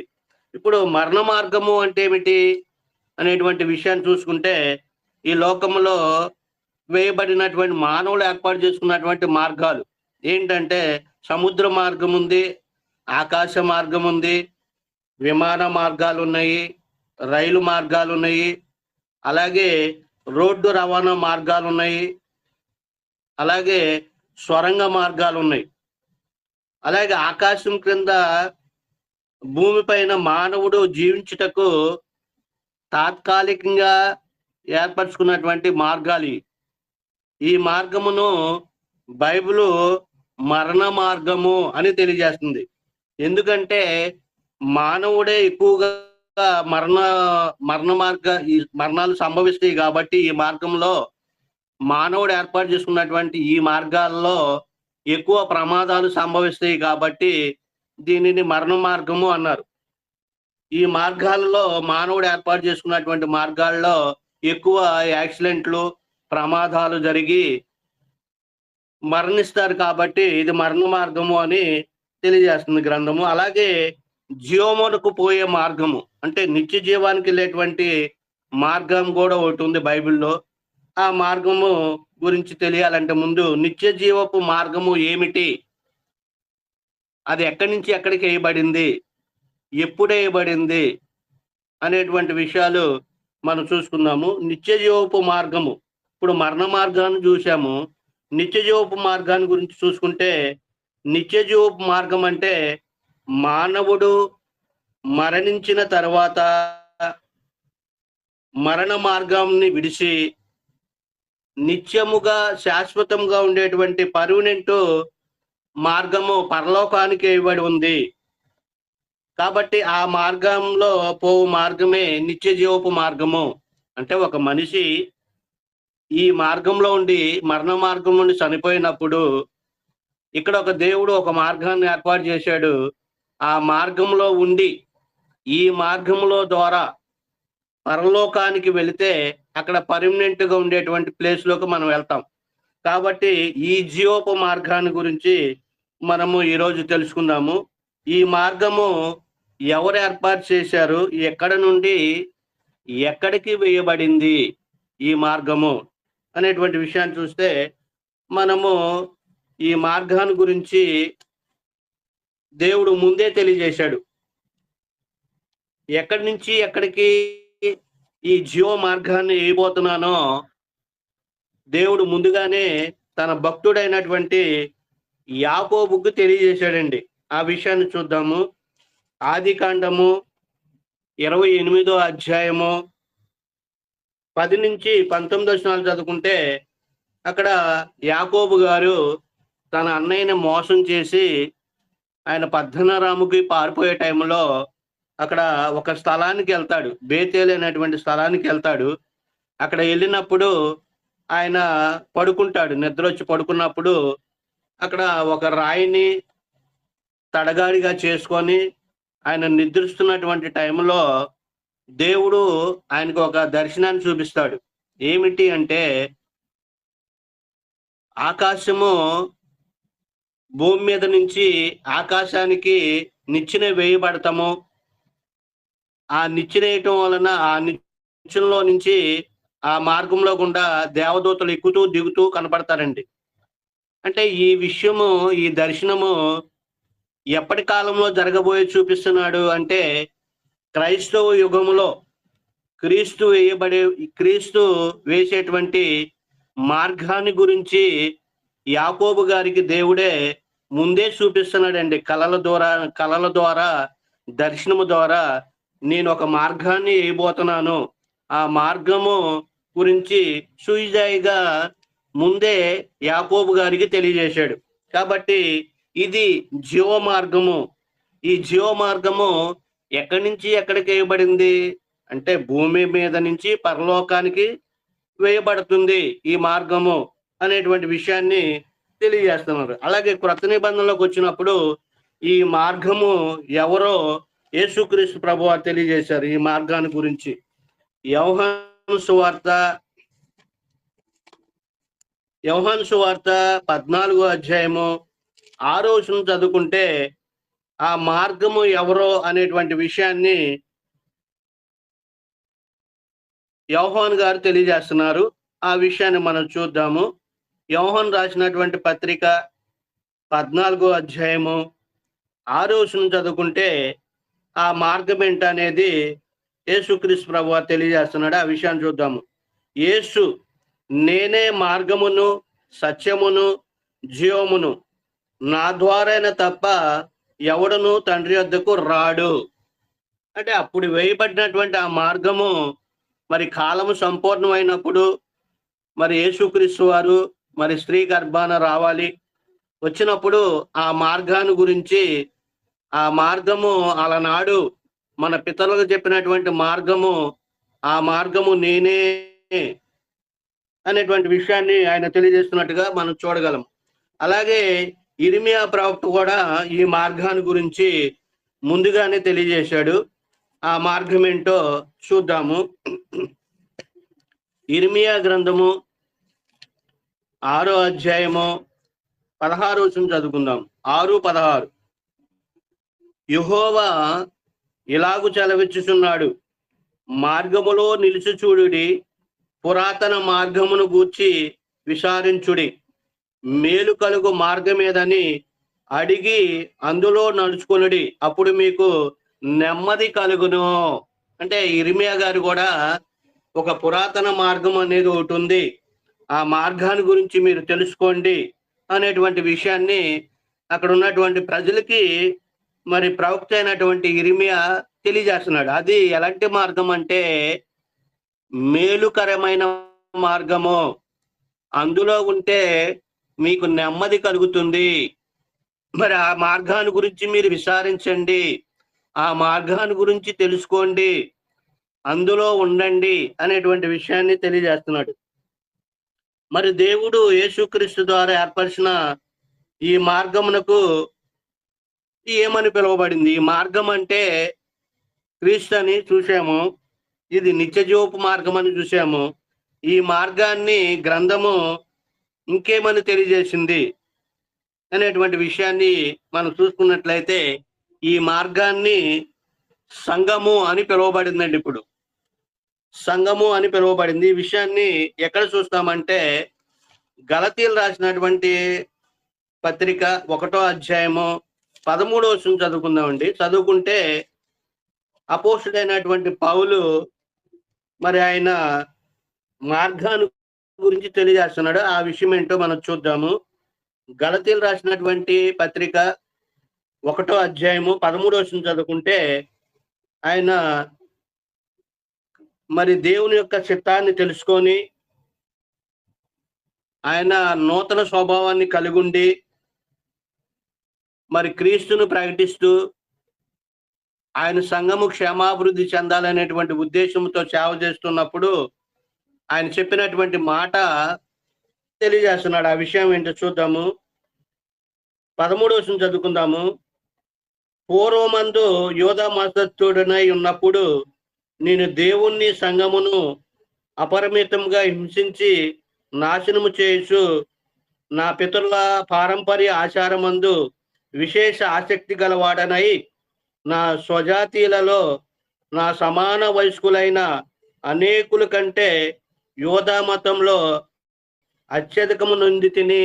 అంటే ఆయన పూర్వము ఏం చేశాడంటే నేను యోధా మతంలో ఉండి మరి ఆసక్తి గలవాడని, మరి ఆ యోధా మతం ప్రకారము ఆచారాలు ఆసక్తిగా చేసేవాడు అంటండి.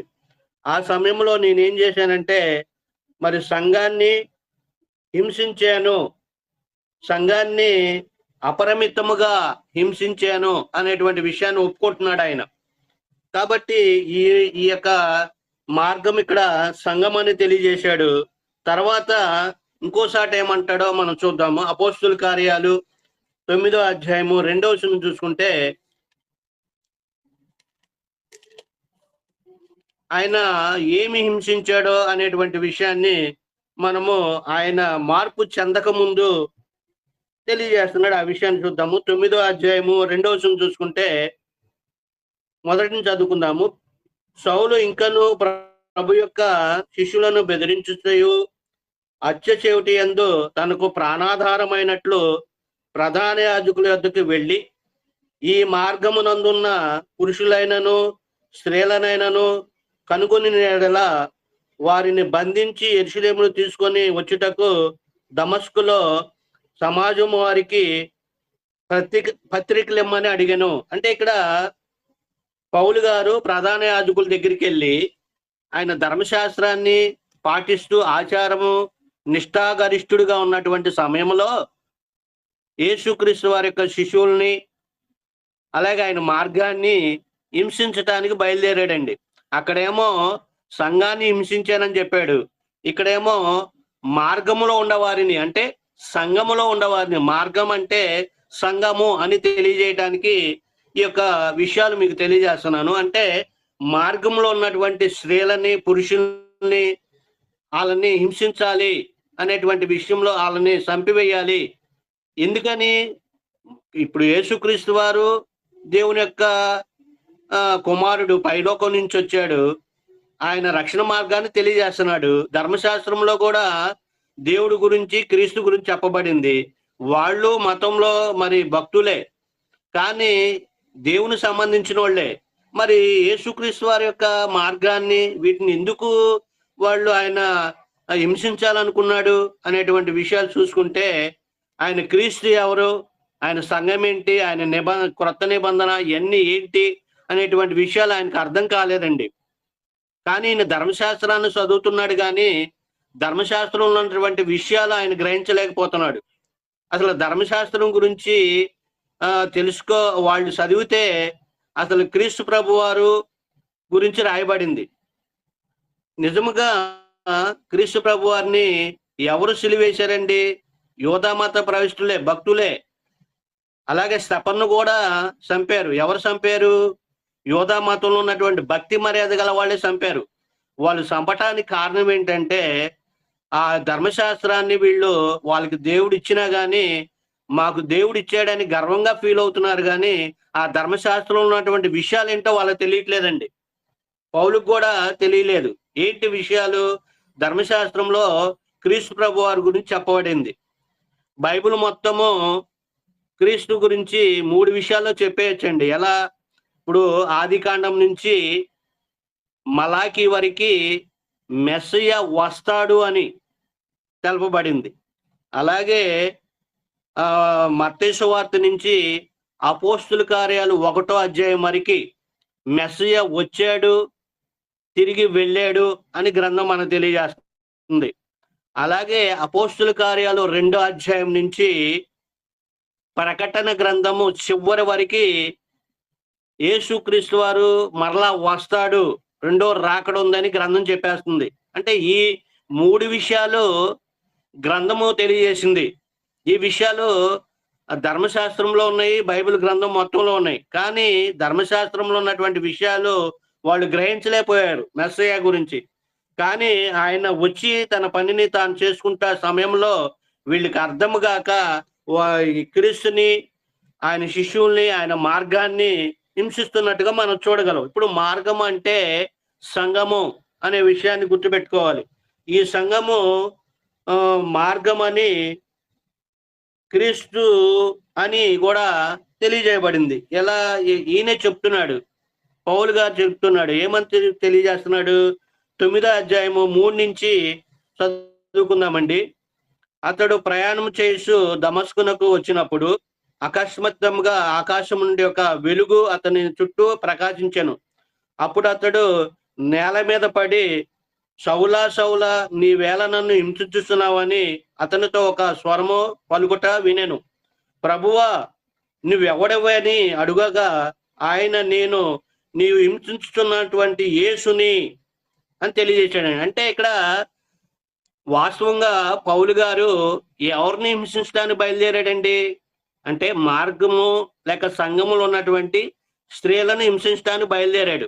ఇప్పుడు ప్రభు ఆయనకు ప్రత్యక్షమయ్యి ఏమంటున్నాడంటే, నువ్వు ఎవరివి అని అడుగుతున్నాడు. ప్రభువా, నువ్వెవడవు అని పౌలుని అడిగినప్పుడు, నన్ను హింసిస్తున్నటువంటి నజరేయుడైన యేసుని అని తెలవిచ్చాడండి. అంటే సంఘాన్ని హింసిస్తే ఎవరిని హింసించినట్టు? క్రీస్తుని హింసించినట్టు. ఇక్కడ మనకేం అర్థం అవుతుందంటే, మార్గం అంటే సంఘమని, క్రీస్తు అనేటువంటి విషయాన్ని మనం గమనించాలి. ఈ విషయాన్ని అపోస్తుడైనటువంటి పౌలు కూడా తెలియజేశాడు. ఆ విషయాన్ని చూద్దాము. ఎఫెసీయులు రాసినటువంటి పత్రిక 1వ అధ్యాయము 22వ వచనం చదువుకుంటే ఎఫెసీయులో ఉన్నటువంటి సంఘానికి ఒక విషయాన్ని తెలియజేస్తున్నాడు. ఆ విషయాన్ని మనం చూద్దామండి. ఎఫెసీయులు రాసినటువంటి పత్రిక 1వ అధ్యాయము 22వ వచనం. మరియు సమస్తమును ఆయన పాదముల కింద ఉంచి సమస్తము పైన ఆయనను సంఘమునకు శిరస్సుగా నియమించాను. ఆ సంఘము ఆయన శరీరము. చూడండి, ఇప్పుడు మార్గం అంటే సంఘమని, సంఘం అంటే క్రీస్తు అని, క్రీస్తు యొక్క శరీరము సంఘం అనేది మనకు గ్రంథం తెలియజేస్తుంది. కాబట్టి ఈ శరీరానికి అంటే ఈ మార్గానికి, ఈ సంఘానికి శిరస్సు ఎవరంటే క్రీస్తు. ఈ విషయాన్ని చెప్తున్నాడు. నన్ను హింసిస్తున్నావు నువ్వు. ఎవరైనా సరే చాలా మంది సంఘాన్ని తిడతారు. ఫస్ట్ లో మీరు మీరు ఎక్కడికి వెళ్తారండి అంటే నేను పలానా సంఘానికి వెళ్ళినప్పుడు వెళ్తున్నాను అన్నప్పుడు వాళ్ళు ఏమన్నారంటే అదే ఆ సంఘమా అని తిట్టారండి. కానీ ఇప్పుడు తిడితే మనుషులు తిట్టాలి కానీ ప్రభు సంఘాన్ని తిట్టకూడదండి. ఆ సంఘం ఎవరిది? క్రీస్తుది. మరి సంఘాన్ని తిడితే ఎవరు తిట్టినట్టు? క్రీస్తుని తిట్టినట్టు. సంఘంలో ఉన్నటువంటి వారు చెడ్డవాళ్ళు, మంచివాళ్ళు ఉంటారు. తిడితే సంఘంలో ఉన్నటువంటి చెడ్డ ప్రవర్తన కలిగినటువంటి మనుషులు తిట్టాలి కానీ సంఘాన్ని తిట్టకూడదు. సంఘాన్ని తిడితే క్రీస్తుని తిట్టినట్టు అనేది ప్రతి ఒక్కరు గమనించాల్సినటువంటి విషయం అన్నమాట. కాబట్టి ఇప్పుడు మార్గం అంటే క్రీస్తు ప్రభువారి సంఘం అనేటువంటి విషయాన్ని మనం చూసాము.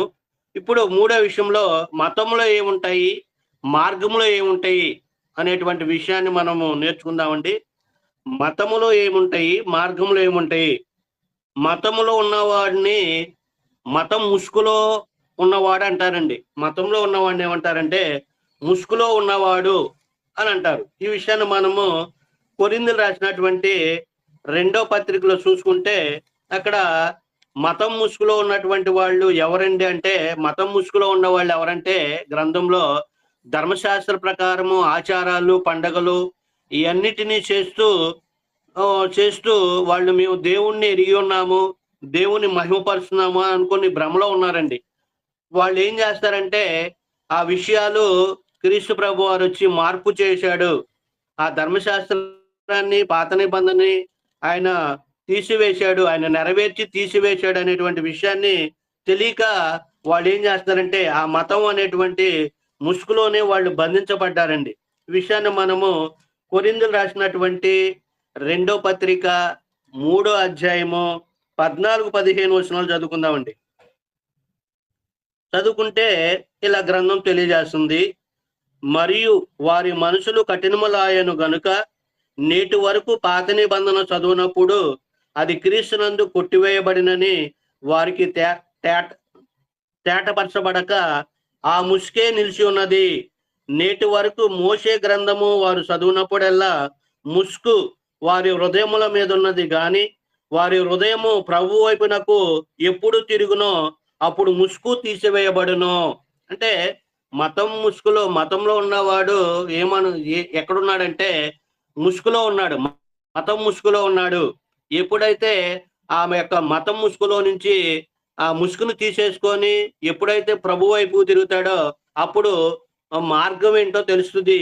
ప్రభు ఎవరో, అలాగే ప్రభు ఎక్కడి నుంచి వచ్చాడో, ఆయన ఎవరో, ఏమై ఉన్నాడు, ఈ లోకానికి ఎందుకు వచ్చాడు అనేటువంటి విషయాలు గమనిస్తారు. ఆ ముసుగులో ఉన్నంత వరకు ఈ యొక్క నిబంధన ఏంటి, క్రొత్త నిబంధన ఏంటి, ఏ నిబంధన ఆచరించాలి, ఎవరో మన రక్షకుడు, ఎవరి మాట వినాలి అనేటువంటి విషయాలు వాళ్ళకి తెలియదండి ముసుగులో ఉన్నంత వరకు.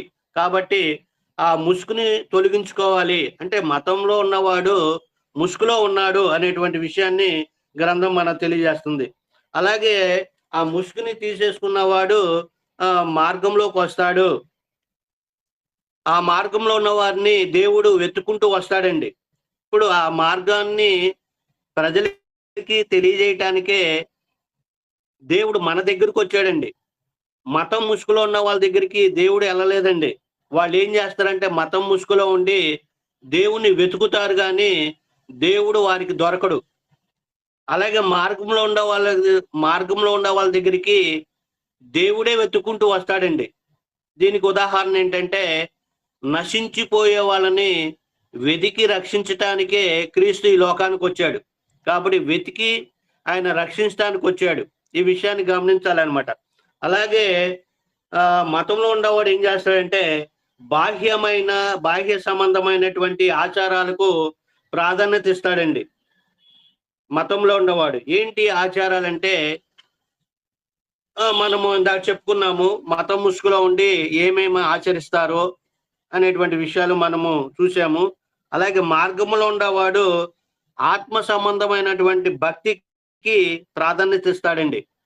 ఈ విషయాన్ని యేసుక్రీస్తు వారు మరి కొండ మీద ప్రసంగం చేసేటప్పుడు మరి ఆత్మశుద్ధి గల వారు ధన్యులు అని తెలియజేస్తున్నాడు.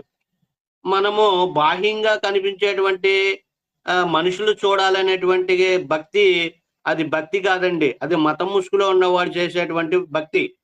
కాబట్టి మార్గంలో ఉన్నవాడు ఏం చేస్తాడంటే, ఈ యొక్క సత్యవాక్యాన్ని మరి ఆత్మ సంబంధంగా గ్రహించి మరి ఆత్మకి ప్రాధాన్యత ఇస్తాడండి.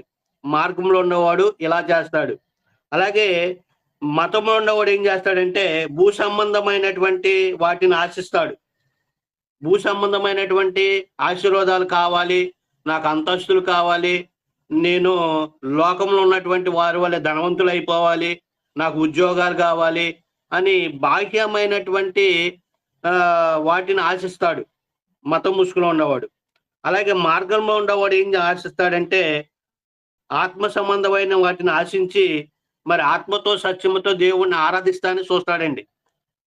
మార్గంలో ఉన్నవాడు ఏం చేస్తాడంటే, సత్య ఆరాధన ఏంటో తెలుసుకొని దేవుణ్ణి ఎలా ఆరాధించాలో ఆయన క్లారిటీ కలిగి ఉంటాడు. వాస్తవాన్ని తెలుసుకొని తండ్రైన దేవుణ్ణి ఆరాధిస్తాడు. అలాగే మతం ముసుగులో ఉన్నవాడు అతిశయముతో కూడినది మతం, అంటే అతిశయంతో ఉంటాడు. నాది మతం ముసుగులో ఉన్నటువంటి వాడు ఎలాంటి అతిశయాన్ని కలిగి ఉంటాడంటే, అలనాడు యోధా మతంలో ఉన్నటువంటి వాళ్ళ యొక్క అతిశయం ఏంటంటే, ధర్మశాస్త్రము మాది, ఆచారాలు మాయి, మేము యూదులము అనేటువంటి ఒక అతిశయం ఉండేది. మేము ప్రపంచంలోనే గొప్ప జనాంగము, దేవుని జనాంగము, దేవుడు మమ్మల్ని ప్రేమించి ధర్మశాస్త్రాన్ని ఇచ్చాడు, ఆచారాలు మాయి, పద్ధతులు మాయి అనేటువంటి ఒక అతిశయంలో ఉంటారు. కానీ మార్గంలో ఉండే వాళ్ళు ఏం చేస్తారంటే దీనత్వంతో ఉంటారండి. యేసుక్రీస్తు వారు ఈ లోకానికి వచ్చి మనకు నేర్పించాడు. ఏమేమి నేర్పించాడు? ఆయన యొక్క మనసు కలిగి, ఆయన యొక్క గుణగానాలు కలిగి ఉండాలని ఆయన మనకి దీనత్వాన్ని నేర్పించాడండి. ఇది మార్గంలో ఉండేవాడు చేసేటువంటి పని. అలాగే మతంలో ఉండేవాడు స్వార్థపూరితమైనటువంటి ఆలోచన కలిగి ఉంటాడు.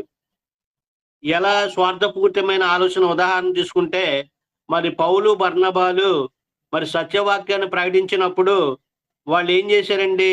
అభినందించాలి. వాస్తవంగా మేము ధర్మశాస్త్రం మా చేతుల్లో ఉంది, మేము మరి రక్షణ మార్గం గురించి వాళ్ళు చెప్పినప్పుడు తెలుసుకోవాలి, కానీ వాళ్ళు ఏం చేశారంటే మా ఆచారాలకి, మా పద్ధతులకి విరోధంగా వాక్యాన్ని ప్రకటిస్తున్నారు అనేటువంటి స్వార్థపూరితమైన ఆలోచన చేశారు. కానీ వీళ్ళు ఏ మార్గాన్ని ప్రకటిస్తున్నారు అని ఆలోచన చేయలేకపోయారండి వాళ్ళు.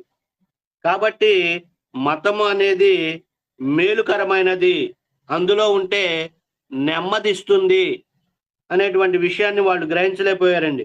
అలాగే స్టెఫను గారు కూడా తెలియజేశారు. మతంలో ఉన్నటువంటి వాళ్ళ గురించి స్టెఫన్ ఏం తెలియజేశాడంటే, ఆయన 1500 చరిత్రను చెప్తాడండి. అపోస్తుల కార్యాల్లో మనం 7వ అధ్యాయం చూసుకుంటే, మార్గంలో ఉన్నటువంటి స్టెఫను గారు మతం ముసుగులో ఉన్నటువంటి వాళ్ళకి వాక్యాన్ని బోధిస్తాడు. మీరు ధర్మశాస్త్రం ఉంది కదా, మీ ధర్మశాస్త్రంలో ఏమేమి చెప్పబడింది అని మోషే దగ్గర, అబ్రహాము దగ్గర నుంచి క్రీస్తు ప్రభువు వచ్చే వరకు ఆ యొక్క చరిత్రను 1500 చరిత్రని స్టెఫన్ గారు చెప్తారండి. ఎవరికి?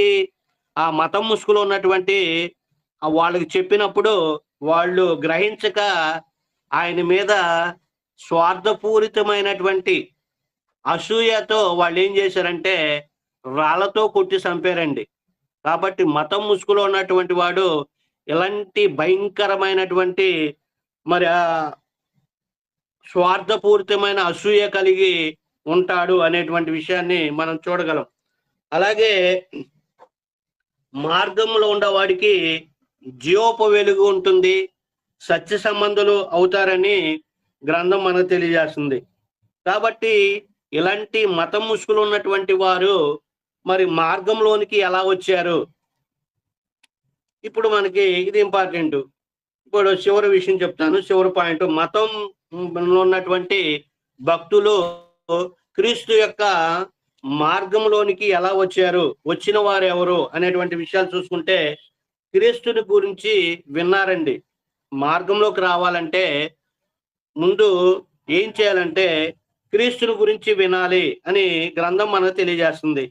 రోమీలు రాసినటువంటి పత్రిక 11వ అధ్యాయము 17వ వచనం చదువుకుంటే, ఇప్పుడు మతంలో ఉన్నటువంటి భక్తులు క్రీస్తు యొక్క మార్గంలోకి రావాలంటే ఏం చేయాలి, ఏం చేసి మతం ముసుగులో ఉన్నటువంటి భక్తులు మార్గంలోకి వచ్చారు అనేటువంటి విషయాలు మనము గ్రంథం ద్వారా చదివి నేర్చుకుందామండి.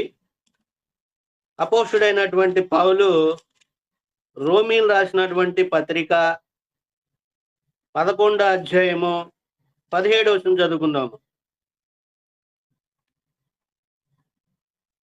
10వ అధ్యాయము 17వ వచనం. కాగా వినుట వలన విశ్వాసము కలుగును, వినుట క్రీస్తును గూర్చిన మాట వలన కలుగును. అంటే వారికి విశ్వాసము కలగాలంటే, అంటే నమ్మకము కలగాలంటే ఎవరి గురించి వినాలి? క్రీస్తుని గురించి వినాలి. క్రీస్తుని గురించి ఎందుకు వినాలి అంటే, క్రీస్తు మనకి పరలోకానికి తీసుకెళ్ళటానికి మరి మార్గం అని తెలియజేశాడు ఆయన. మరి ఆ మార్గంలో మనం పరలోకం వెళ్ళాలంటే మరి ఆ మార్గాన్ని గురించి తెలుసుకోవాలి. ఆ మార్గమే క్రీస్తు. ఆ క్రీస్తుని గురించి తెలుసుకొని మనం విశ్వసించి నమ్మాలి. అలాగే ఈ విషయాన్ని మనము చూసుకున్నట్లయితే ఆయన మాట విని మనం ఎప్పుడైతే ఆయన గురించి తెలుసుకొని విని విశ్వసించి మారు మనసు పొంది మన పాపాలు ఒప్పుకొని యేసుక్రీస్తు దేవుని కుమారుడని ఎప్పుడైతే అంగీకరించి బాప్తిసం పొందుతామో అప్పుడు మనము రక్షణ పొందుతాము. మరి ఆ రక్షణ పొందటం వలన క్రీస్తు మార్గంలోనికి మనము చేర్చబడుతున్నాము అనేటువంటి విషయాలు మనం గమనించాలి. క్రీస్తు రక్షణ మార్గంలోనికి వచ్చిన వారు ఎలా వచ్చారు, ఎవరు ఎలా వచ్చారు అనేటువంటి విషయాన్ని చూసుకుంటే, అపోస్తుల కార్యాలు 8వ అధ్యాయము 12వ వచనం చదువుకుందాము. మతం ముసుగులు ఉన్నటువంటి వారు మార్గంలోనికి మరి ఎలా వచ్చారు అనేటువంటి విషయాన్ని 8వ అధ్యాయము 12వ వచనం చదువుకుందామండి. 8:12. అయితే పిలుపు దేవుని రాజ్యమును గూర్చియు క్రీస్తు నామమును గూర్చియు సువార్త ప్రకటించుచుండగా వారు అతని నమ్మి పురుషులను స్త్రీలను బాప్తిసం పొందిరి. చూడండి, ఇక్కడ దేవుని యొక్క సువార్తికుడైనటువంటి పిలుపు గారు దేవుని రాజ్యము గురించి, అంటే దేవుని రాజ్యం అన్నా కూడా సంఘము, మార్గము, క్రీస్తు శరీరము అనేటువంటి విషయాన్ని గమనించాలండి. రాజ్యం అంటే కూడా సంఘము. బైబిల్లో ఒక లెక్క ఉంది. రాజ్యము ఇంటూ సంఘము ఈక్వల్ టు శరీరం అనేటువంటి ఒక లెక్క ఉందండి బైబిల్లో. అంటే రాజ్యం అన్నా, సంఘం అన్నా, మార్గం అన్నా, శరీరం అన్నా ఒకటే అనేటువంటి విషయాన్ని గమనించాలి. ఇప్పుడు క్రీస్తు యొక్క రక్షణ మార్గాన్ని గురించి, అంటే రాజ్యాన్ని గురించి పిలుపు గారు అక్కడ ఉన్నటువంటి వారికి బోధించినప్పుడు వాళ్ళు ఏం చేశారండి? స్త్రీలు పురుషులు వాక్యాన్ని విని వాళ్ళు బాప్తిసం పొందారండి. అలాగే ఇంకా 34వ వచనం చదువుకుందాము. 34. అప్పుడు నపుంసకుడు ప్రవక్త ఎవను గూర్చి ఇలాగ చెప్పుచున్నాడు, తన్ను గూర్చియా వేరొకను గూర్చి అని దయచేసి నాకు తెలుపమని పిలుపుని అడిగాను. ఇక్కడ ఒక ఆర్థిక శాఖ మంత్రి, ఒక ఐతోఫీరాలైన రాణి అయిన కందాకే కింద మంత్రి అయినటువంటి ఆమె యొక్క ధనాగారానికి మీద ఉన్నటువంటి ఐతోఫీయుడైనటువంటి నపుంసకుడు ఉన్నాడు. ఆయన యెరూషలేమునికి ఆరాధనకి వెళ్ళి వస్తున్నాడండి. ఆయన ఎక్కడున్నాడు అంటే ఆయన యోధా మతాచారాల్లో ఉన్నాడు, మతంలో ఉన్నాడు. ఆ మతంలో ఉన్నవాడు ఎక్కడ ఆరాధన చేయాలంటే యెరూషలేము వెళ్ళి ఆరాధన చేయాలండి. ఆయన యెరూషలేముకి వెళ్ళి ఆరాధన చేస్తూ వస్తున్నప్పుడు ఆయన చేతులు ఉన్నటువంటి గ్రంథాన్ని చదివాడండి. ఏ గ్రంథాన్ని అంటే యెషయా గ్రంథాన్ని చదివినప్పుడు ఆయనకి విషయాలు అర్థం కానప్పుడు అక్కడ ఫిలిప్ అనేటువంటి భక్తుడు వెళ్ళి ఆయన రిసీవ్ చేసుకొని ఆయన రథం మీద ఉండగానే రథం మీదకి ఎక్కి ఆయన వెళ్తానే ఉంది. ఆయన వాక్యాన్ని బోధించాడండి ఫిలిప్ గారు. ఎప్పుడైతే ఆయన వాక్యాన్ని బోధించాడో అర్థం కాని విషయాలు, నపుంసకుడికి అర్థం కాని విషయాలు ఫిలిప్ గారు తెలియజేశారు. ఆ యొక్క ఆయన గురించి, క్రీస్తుని గురించి చెప్పాడండి.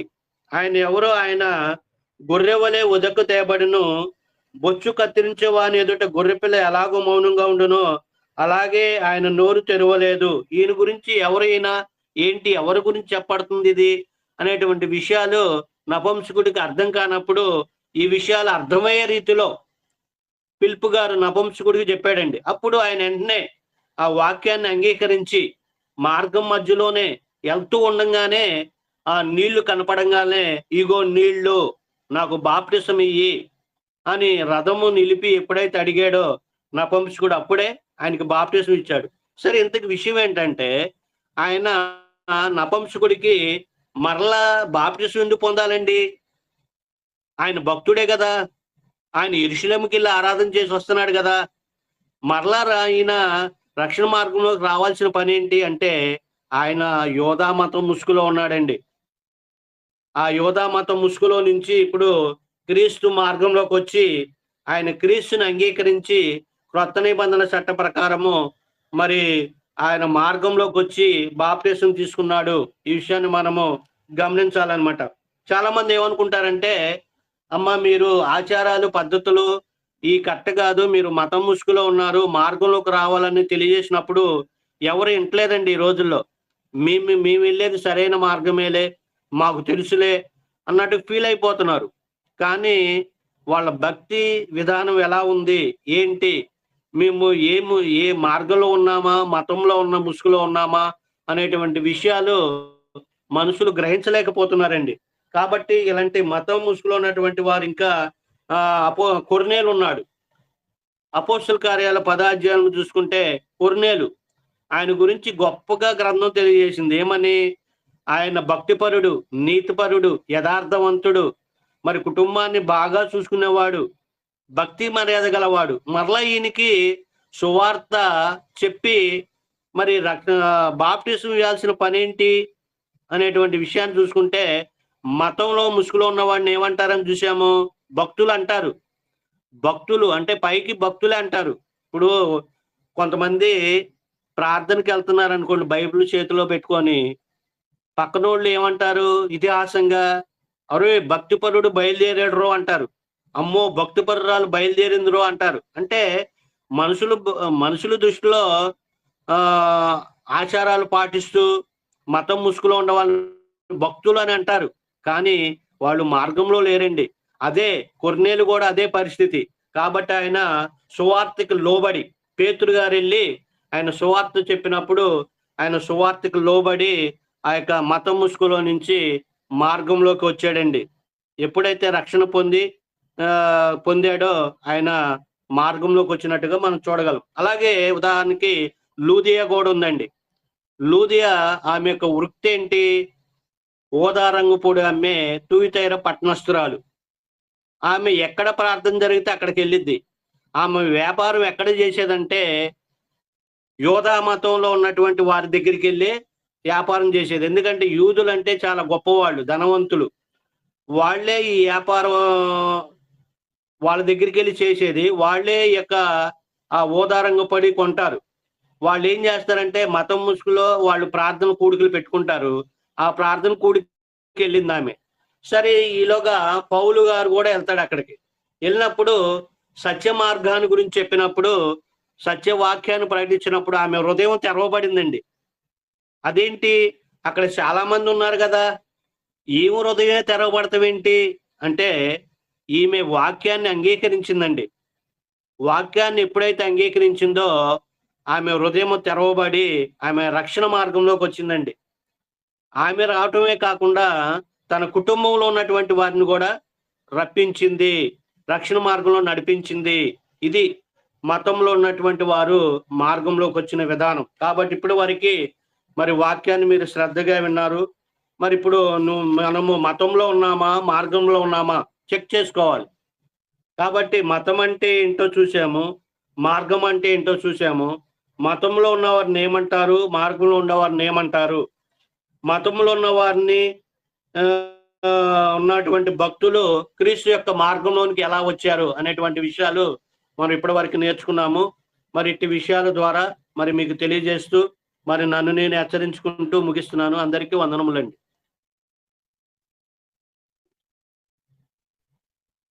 ఇప్పటి వరకు చాలా చక్కగా దేవుని యొక్క వాక్యమును మనకు వినిపించినటువంటి సహోదరులు యేసుపాదం గారికి ప్రత్యేకంగా వందనములు తెలియజేస్తున్నాము.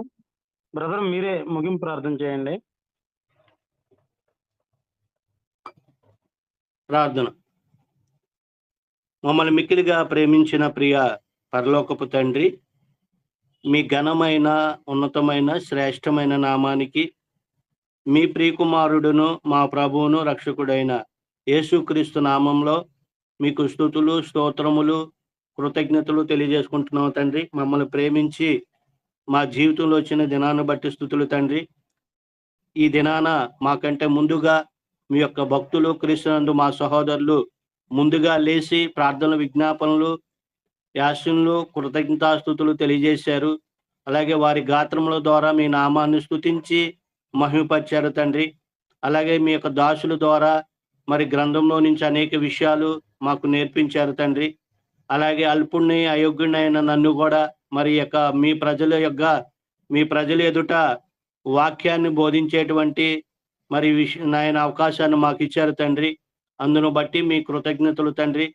మరి ఈ రోజుల్లో మరి మతం ముసుగులో ఉండి కూడా మరి మిమ్మల్ని మహిమపరుస్తున్నాం అనేటువంటి భ్రమలో ఉన్నారు. కానీ మరి దేవుణ్ణి ఎరిగి దేవునిగా మహిమపరచలేనటువంటి పరిస్థితుల్లో ఉన్నారు. కాబట్టి మేము నాయన మార్గంలో ఉన్నటువంటి వారు మరి దేవుణ్ణి ఎరిగి దేవునిగా మహిమపరిచేటువంటి గొప్ప భాగ్యాన్ని ఇచ్చారు తండ్రి. కాబట్టి ఇటు విషయాలు మేము నేర్చుకొని ఉన్నాము. మతం అంటే ఏంటో, మార్గం అంటే ఏంటో, మీరు నాయన మార్గాన్ని ఎక్కడి నుంచి ఎక్కడికి ఏర్పాటు చేశారో, మరి ఏ మార్గంలోకి వెళ్తే మేము నిత్య జీవితాన్ని పొందుకుంటామో ఆ విషయాలు మేము నేర్చుకున్నాం తండ్రి. మరి మా యొక్క పితరులు మరి మతం ముసుగులో ఉండి అదే భక్తి జీవితం అనుకున్నారు. కానీ మరి మీ కుమారుడు యొక్క బోధలు విని, అపోస్తుల యొక్క బోధలు విని, వాళ్ళు సత్యవాక్యాన్ని విని గ్రహించి వాళ్ళ హృదయాలు తెరవబడ్డాయి. వాళ్ళు హృదయాలు తెరవబడటం వలన మరి సత్య మార్గంలోనికి వాళ్ళు వచ్చి ఉన్నారు. చాలా మంది మరి క్రైస్తవ మతం అనేది మతం అనుకుంటున్నారు. కానీ ఇది మార్గం అని, మరి పరలోకానికి, భూలోకం నుంచి పరలోకానికి వేయబడినటువంటి మార్గం అనేటువంటి విషయాలు ప్రతి ఒక్కరూ తెలుసుకునేలాగున మంచి ఆలోచన దయచేయండి. విన్న ప్రతి ఒక్కరూ గ్రహించి మరి నాయన తడువు చేయకుండా మరి రక్షణ మార్గంలోకి రావటానికి ప్రతి ఒక్కరికి ఆలోచన, జ్ఞానాన్ని దయచేయమని కోరుకుంటున్నావు తండ్రి. అలాగే నాయన ఈ సమయంలో మరి నాయన ప్రార్థనా సహాయం కోరినటువంటి బిడ్డలు ఉన్నారు. మరి ఉదయకాల ధ్యాన కూడికలో మరి నిన్నటి కాలంలో మరి చంటి బిడ్డకి ఆపరేషన్ అని తెలియజేశారు. మరి ఆ గుండె ఆపరేషను మరి మీరు నాయన క్షేమకరంగా జరిగిస్తారని మేము ఆశపడుతున్నాం తండ్రి. ఆ బిడ్డకి మంచి ఆరోగ్యాన్ని దయచేయండి. మరి తల్లిదండ్రులకి నాయన సంతోషాన్ని, ఆనందాన్ని వాళ్ళకు నాయన గృహంలో దయచేయమని కోరుకుంటున్నాం తండ్రి. అలాగే నాయన ఇంకా మరి వసంతరావు బట్టి విజ్ఞాపం చేస్తున్న యవన బిడ్డ, మరి నాయన యాక్సిడెంట్ అయినటువంటి ఆ యొక్క విరిగినటువంటి ఆ ఎముకలను బట్టి మీకు విజ్ఞాపం చేస్తున్నాం తండ్రి. మరి సరిగా వాటిని అతికించటానికి డాక్టర్లకు మంచి జ్ఞానాన్ని దయచేయండి తండ్రి. అలాగే మంచిగా అతకబడి బలంగా యథావిధిగా పనిచేయటానికి తన పని తాను చేసుకుంటానికి కూడా బలాన్ని శక్తిని బిడ్డ దయచేయండి తండ్రి. తన కుటుంబాన్ని బట్టి విజ్ఞాపం చేస్తున్నాము. కుటుంబంలో నెమ్మది, ఆనందాన్ని, సంతోషాన్ని వాళ్ళ దయచేయండి. అలాగే నాయన మాకంటే ముందుగా పాటలు పాడినటువంటి నాయన మీ బిడ్డలు ఉన్నారు. వాళ్ళని దీవించండి, ఆశీర్వదించండి తండ్రి. వాళ్ళు చేస్తున్నటువంటి ఉద్యోగాల్లో, పనిపాట్లో, రాకపోకల్లో క్షేమాన్ని భద్రత దయచేయండి. అలాగే నాయన ఈ సమయంలో మరి యొక్క కార్యక్రమాన్ని నిర్వహిస్తూ మరి ఉదయకాలాన్నే లేచి అందరినీ వాక్యము వినిపించటానికి అందరినీ ప్రేరేపిస్తున్నటువంటి మీ యొక్క దాసులు మరి రవి గారిని బట్టి, వారి కుటుంబాన్ని బట్టి మీకు విజ్ఞాపం చేస్తున్నాము నాయన. ఆ సాని సంఘము మరి సంఖ్యలోను, నాణ్యతలోను మరి ఎక్కువగా అభివృద్ధి చెందులాగున మీ సహాయాన్ని దయచేయమని విజ్ఞాపం చేస్తున్నాం తండ్రి. అలాగే మా కుటుంబాలను బట్టి నాయన, మా సంఘాలను బట్టి కూడా మీకు విజ్ఞాపం చేస్తున్నాం తండ్రి. మరి ఈ సమయంలో మేమైతే మీకు విజ్ఞాపనలు, విన్నపములు తెలియజేసామో విన్నపాలన్నిటికీ జవాబును, ప్రతిఫలాన్ని దయచేయమని కోరుకుంటూ ఈ మనవులు మీ ప్రియకుమారుడును మా ప్రభువును రక్షకుడైన యేసుక్రీస్తు నామంలో ఈ మనవులన్నీ అడిగి వేడుకొనుచున్నాం ప్రియ పరలోకపు తండ్రి. ఆమేన్.